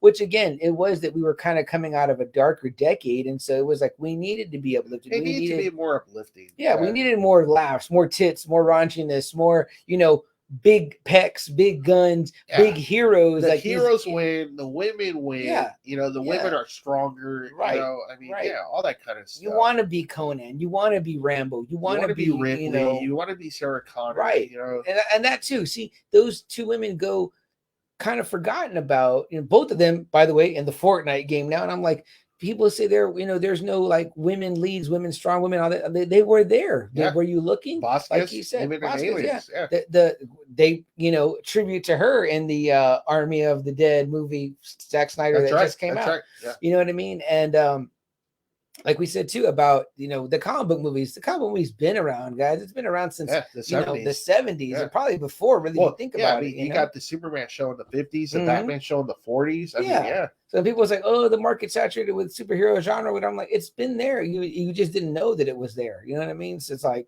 you know, it's there, and it was good then, and it's still good now. You know what I mean? So I love the 80s. The movies, the music, the shows, obviously the cartoons we did a whole episode on, and that's how great that decade was. Already we've done an episode just on the cartoons, and now this one. I mean, even in the music, the toys. How about the toys though? Man, the toys, what a huge improvement. The castles, the figure is so much bigger. You know, I can say the majority of our toy playing with toys were toys, 80s toys. You know what I mean? The Voltron castle, golly, I remember playing with that one so much. Can't you remember? You can remember how it felt in your hands. Yeah. You can remember how the way the thing, what slid where on the thing. Yes. It's so funny. And I see these toys now they put out that look like the old ones. And I'm like, man, I would know how the weapon snapped in place in the hand. I would have that feel, even though I know they kind of modernize, like for instance, those He-Man toys, they kind of put a few more joints on them. They do. Which is cool, you know, but I can literally remember. Man, can you imagine that Castle Grayskull? Oh man, I'm telling you, that was. I'm telling you. Yeah. I remember the old He-Man. We talked about it. He had like the squishy rubber head, and the arm snapped off at the shoulder, and it was like the way it felt inside, how it snapped in. Like it's just like you remember those things, you know, like almost like the smells of the 80s. You can kind of remember, but and then, you know, you get like in music, you get Nirvana coming in, Alice in Chains coming in, Soundgarden. You get those guys that were the forefront of the 90s, but you got to remember they came out in the 80s, you know. So they were being kind of born at that time or whatever. So for sure. Jason, love your comment right there, man. Jason says, he says, this is a good show tonight. Do not want to get out. Well, we never ask you to go anywhere, man, but you know, we know you got to get that birthday beauty rest in, so we definitely get that for sure. But damn, Double A, all that aside, man, I don't know that I have anything else additionally to say? Know, just like the teen idols that came out, you know, Rob Lowe, John Cusack, Demi Moore, John Cusack, Say Anything, you know, those movies, you know. Yeah, I mean, Molly Ringwald, I feel is one of those names. The Queen. The Queen, yeah, for sure. Yeah, she was like just the it girl. Leah Thompson. I mean, it seemed almost a time that was maybe a little bit more innocent, maybe more, like I said, wide-eyed wonderment, adventure tales. Like even the horror movies, you know, like the Universal, like Teen Wolf. You know what I mean? Yeah, that's fun. You know, it's a fun movie. Yeah. You know, even like Monster Squad's not really like terrifying. No, not terrifying. You know, the focus is on the kids being the heroes, the way that Goonies focuses on the kids being the heroes. It's funny because like what's like one of the biggest shows in the 2000s, Stranger Things. And why? Because it really focuses on the 80s. It's exclusively based out of the 80s. You know? It's always popular because it's always around the 80s. Sure. You know? So I mean, it's the 80s was that decade. That nostalgia. Remember that nostalgia. The kids then, or the adults now, that are now making these things. So it's like, you know, it's catered and pandering to us. Again, Stranger Things, Cobra Kai, Ghostbusters is coming back. Top Gun is coming back. I mean, you know, those are some of the big callbacks. And then the franchises that were born that continue. Kevin Smith that we just talked about. I mean, bringing that back, you know. I mean, and the franchises that were born, you know what I mean? Like, you know, we got Creed 2, which is directly out of Rocky 4 from the 80s, you know what I mean? The Expendables, like you said. The Expendables. I mean, gathering up the bigs. That's a love note to the 80s. Yeah, you know? It's basically saying these were all the big action stars of the time. Let's put them all together. We always had dreamed of Stallone and Schwarzenegger in a movie together. The ultimate dream team. Yeah, Stallone made it happen. I mean, like super awesome. And again, all these guys that are making, directing, and writing movies now, they want to get their guys in their movie. That's why James Gunn puts Stallone in a movie, because he's like, I loved you. You know what I mean? Like, and I still do. My shit. Joe in the house, the Now Watch This with Love and Joe podcast. Joe, what is up, sir? David, kind of late, we're getting ready to wrap it up. Even Rick and Brim are pretty much Back to the Future almost. Yeah, Rick and Morty is like Doc and Marty is what it's supposed to be like. So, it's like it's in its way its own homage to that and their adventures. You know what I mean? Which go way off the rails compared to Doc and Marty. But definitely it's there, man, for sure. Joe, we're talking all things 80s movies tonight. What are your 80s movies picks? What are the ones that stick out for you? What is if you did a bracketology of 1980s movies, who comes out on top for you, Joe? And, don't forget to Christmas Story. Probably like the ultimate Christmas. Gosh. They play it all day on TNT, right? Yeah. So, I mean, or is it TBS? One of those. It's a TNT, TBS. Yeah, yes. They just play it all. I mean, when you play a movie for 24 hours, that's saying something. Yeah. That came out in 83, So, I feel also too like this was the time of like K9 and Turner and Hooch and those type of movies. Mac and Me, again, trying to kind of capitalize on Bachelor the alien Party. stuff. Yeah. Bachelor Party. Oh my gosh, what a great Tom Hanks. Yeah. At the beginning of Tom Hanks, I want to say I feel like Robin Williams, but I don't know if he was really getting into it already then at that time. Popeye, but I think Good Morning Vietnam. He was hitting on that one. Good Morning Vietnam. That's right. Yeah, definitely. And Joe says Big Trouble in Little China is on the mind. Big. We didn't even talk about Big, which was directed by Penny Marshall.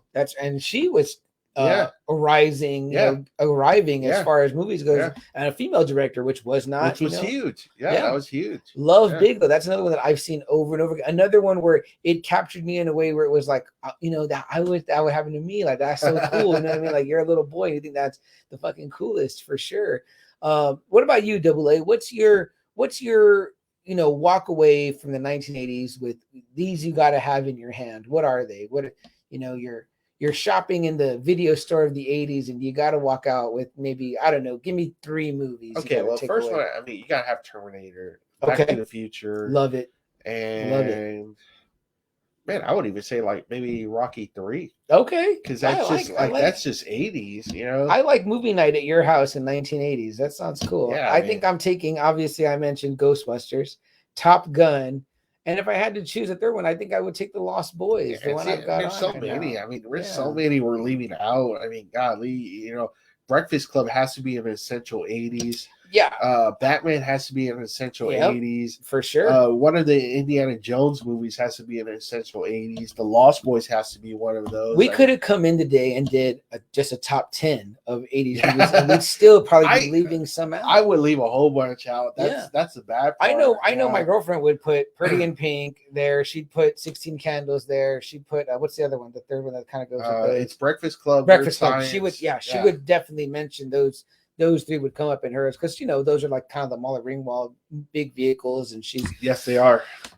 Especially the Pretty in Pink one. That's where Annie Potts comes out too. As kind of the and the duck. That's the ducky one. Yes, right? John Cryer. Me and her have been together almost 9 years now, and I barely watched those at the beginning of our relationship with her because I'd never seen those. Because same here with my wife. Yeah, I barely saw them with my wife. We were of that era, but those weren't for us. Yeah, exactly. That wasn't for me. Yeah, we're on Predator, on Commando, on Rambo, Highlander, on RoboCop, Rocky, Hoosiers. Over and over again with those, like over and over and over again. Again, like so them inside and out. Because I can't imagine how many times we watched Commando at your house. Yeah, I mean, that was before I knew Alyssa Milano was hot. I was like, you know what I mean? And again, we haven't forgotten those. We quote those movies to this day. You know what I mean? That's how great they were. What else we got here? Joe also says he starts naming some. When he mentioned Vietnam, you gotta do Full Metal. Totally. He we says mentioned Batman, that one. He says Monster Squad. He says Gremlins. Everything that CM has mentioned. Awesome, Joe. I want to hope I made you proud at least with those. There are a couple that I didn't say it's the 5 essential actors, and that means actresses. Ooh, so, I love this just like question. 5. Okay, actors and actresses. Yeah, right? yeah. Okay, so for the 80s, I'm gonna go with Tom Cruise. Okay. I'm gonna go with Molly Ringwald. Okay. I'm gonna go with Bill Murray. All right. I'm gonna go with Eddie Murphy. All right. And I need one more for the 1980s. When I think about it, the 80s in a big way. Let me go Arnold. Yeah. I feel like when I was younger, out of the two, him and Stallone, I wanted to be Arnold more. Yeah. I gotta go Arnold, Stallone, like those two. Swayze for sure. Oh, nice, very good. Yeah. Molly Ringwald, for sure. She has to be there. Okay. When you think 80s, and Eddie Murphy. Eddie Murphy. Okay, yeah. Great. Yeah. So yeah. Kind of led the female vehicles. That's maybe you could say Leah Thompson, maybe, but not Leah Thompson, Sigourney Weaver. Sigourney Weaver's great too. I hate to leave her out too, but Joe says his top 3: Monster Squad, Batman '89, and thinking about a third. And then he says, just happy CM has seen some of them. Yes, some of them. Joe, we're waiting on the new episode and not watch this. We hope to see that this week or this weekend. Okay, Sam, real quick, what wrestler identify with the 80s? What wrestler? Hulk Hogan, no doubt. I almost wore my Hulkamania shirt.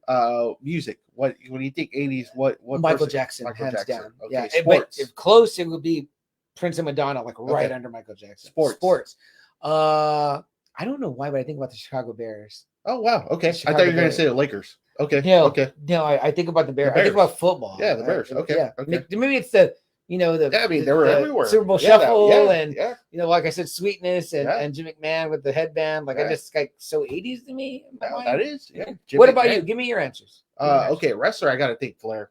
Really? Yeah. Okay. That guy is like the epitome of the 80s. Okay. Rock band, I gotta think Motley Crue, or just a band. Okay. I'm sorry, like musician. I'm thinking like Poison or Motley Crue. I would have gone Van Halen. Me personally, I associate them, but also Billy Idol because my dad listened to a lot of it. Damn, but then I would also think Bon Jovi too. Yeah, literally, my dad that's played a lot of Bon Jovi. No, but Prince is good too. Okay, I mean, that's No, great call. And sports, I gotta think Lakers. The Lakers, yeah, they were like Showtime. Everywhere. I mean, Showtime Lakers. It's just what went with it, man. And it's so hard because I feel like right at the beginning of the 90s when I came back to San Antonio, started hanging with you guys again, we started watching stuff, but that was the 90s. You know what I mean? Like the 90s had already begun. So yeah, definitely love that. Let's see. What else we got here in the comments? We got some we did the 80s movie Zapped in the can. Oh, Zapped. I think that's the one with Scott Baio. Very nice. Very nice. I love the use of in the can. Very movie, very Hollywood. Joe says for him, the wrestler is Von Erichs. You know what? That's a great pick, man. Texas. I mean, Terry Von Erich, the claw, the tornado punch. Man, what a physique, right? The curly hair, dude. Terry Von Erich, I thought was the shit, man. I was like, damn, this dude is badass, man. So cool. Riz still in the house. Riz for wrestler, he says Hogan. Musicians, Van Halen. Sports, Showtime Lakers. Like that little combination of both mine and Double A's picks there. Definitely dig it. Joe says Ben, Guns N' Roses, love that. That's a great choice. Bon Jovi. Yeah, and Bon Jovi too. Yeah, because I know that Guns kind of emerged in '87. They did. And they were huge. I mean, Appetite for Destruction. They were huge right off the bat. Yeah. I love that, man. Fastest selling debut album ever of all time. Man. Guys, it has been a fantastic show. Fantastic hanging out with you guys and talking. How do you feel about the 80s? Is it a big improvement over the 70s? Do you want to go back to the 80s? Do you wish you could go back to the 80s? I mean, hey, they say that girls never want to miss an 80s party. If it's an 80s party, they're there. Neon, the little finger gloves, their hair up. I think 80s girls look hot. You know what I mean? So for me, like I said at the beginning, like the show that they used to have, I love the 80s. I do love the 80s. 81 for myself, an alum of 81, and it was a great, rest of the decade for that for me. The so cartoons, I loved it. The music, the sports, the toys. You know what I mean? Yeah. Our Spurs weren't great back then. We got Robinson in that time though, so that's cool. They were playoff contenders. Never championship contenders, playoff contenders. Our first iconic player though, you know what I mean? I would say. Okay, all right, we got Ice. Yeah, that Figaro. Love it, man. Joe says, I love the 80s shows, VH1. I love this. Yeah, totally, man. What about you? What's your, like, is there something specific, like a memory, anything like that particular out of the 80s you take with you? How you're feeling about it, I guess, as your question was phrased there. I guess Saved by the Bell. That's kind of like the first thing I remember because it started off in the 80s. Yeah. I can dig it, man. I can definitely dig it. But I mean, just everything just seemed bigger, flashier in the 80s. So totally, man, totally. And everyone looked different. Yeah, it was a wild time. The flock of seagulls here. Remember that, guys? Everybody looked different. Totally, man. Yeah. And again, we get the great movie with Adam Sandler out of it, The Wedding Singer. Total tribute to the 80s there. Well, guys, for myself, CM Chuck, and my partner here, Double A. guys, something we always like to say, just like those in the 80s that were saying greed is good, they made sure to seize the day. And if you're like Gordon Gekko, you did whatever it takes. Damn. Guys, for us here at Just Another Friday Night, we love the 80s. It's been great having you hang out, chime in, and talk with us about all things 80s. All of you that stayed here and hung out to the end. Joe says NBA inside stuff. Riz says, good morning, Miss Bliss. Totally, man. We love it all, guys. It's been Just Another Friday Night. Have a good night. That's for the audio listeners, guys. We're still here with you, but I had to rush it to the end there because we were getting to that end right there. But this would be, we call this the after show. Yeah, Joe says MTV. Yeah, totally. It was like Headbangers Ball. Headbangers Ball. Yeah. MTV, born the same year as I was, 1 month before me. Yeah, a lot of people were doing it on Twitter the other day when it came out. Like they were like, even MTV was like, you can watch the first 2 hours of MTV when it first came out. Is that like, right? Oh, wow. How cool is that? Yeah, of course, Video Killed the Radio Star, the first ever video. Yeah. I saw a thing said MTV turns 40. It says, happy birthday, thanks for 14 years of music. Yeah. Which was true. You know what I mean? They totally got away from their brand. Yeah, they sure did. Jason, again, happy birthday, brother. Tomorrow. Yeah, man, but totally. Yo, MTV Raps, also watch that. Super great show, Joe. Ed Lover. I mean, you know, we got everybody at that time. Downtown Julie Brown, Tabitha Soren, Kurt Loder. I mean, I just grew up watching that, man. It was like one of the program stations, one of the stations I always looked at first in the morning. How many deaths did we see of people that we knew from MTV, man? Freddie Mercury, Kurt Cobain. Kurt Cobain was the big one, But, you know, that was in the 90s, but still, it was like, man, crazy shit, man. Remote Control, great one right there. Great pull, Joe. Shit, Nickelodeon, man. I mean, even some of the stuff from Nickelodeon, I feel like was in that time, you know what I mean? But Wonder Years came out in the 80s. The Wonder Years, came out in the 80s. Fred Savage, man, you can't ever go wrong with that guy right there. But shit, Double A. I didn't have a lot of, you know, I know some people say some of the music sucked and all that, but I mean, I guess it's just you had a great variety. Even in rock, you had so much great stuff, and no one looked like each other. If you look at the heavy metal bands today, they all have long hair and they all have beards. Night, Steve. I mean, golly, that's boring, you know. Oh yeah, I'm telling you, man. No, but even like the pop guys had like great songs, you know, Prince, you know, Michael Jackson. You had Madonna, you had Stevie Nicks, Gloria Stefan, so much stuff. Like I said, you had the hair bands, you had the thrash bands that were coming out. You still had like punk bands. Yeah, you know, you had this distinct bands. You know, I mean, golly, everything was so different.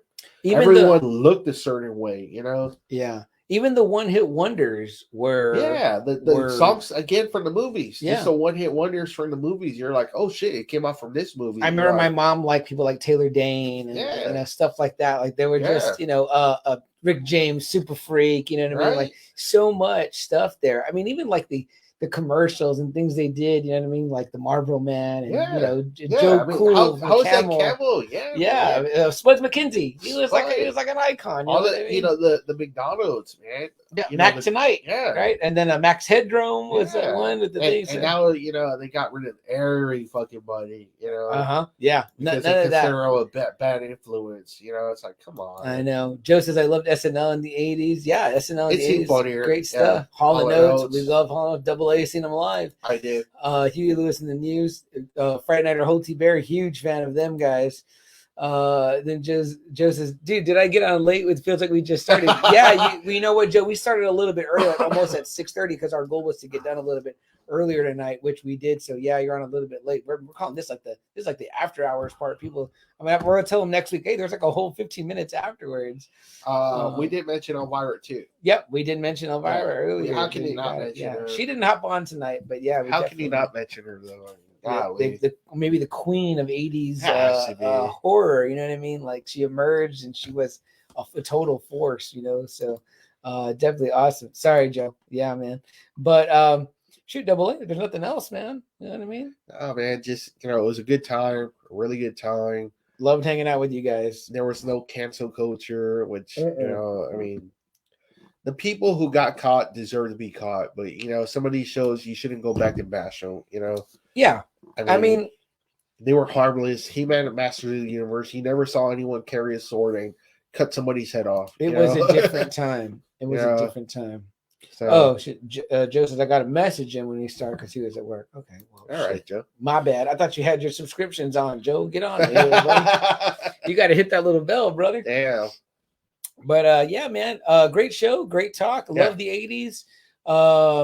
Guys, I saw the Suicide Squad. Go check it out. It's a great movie.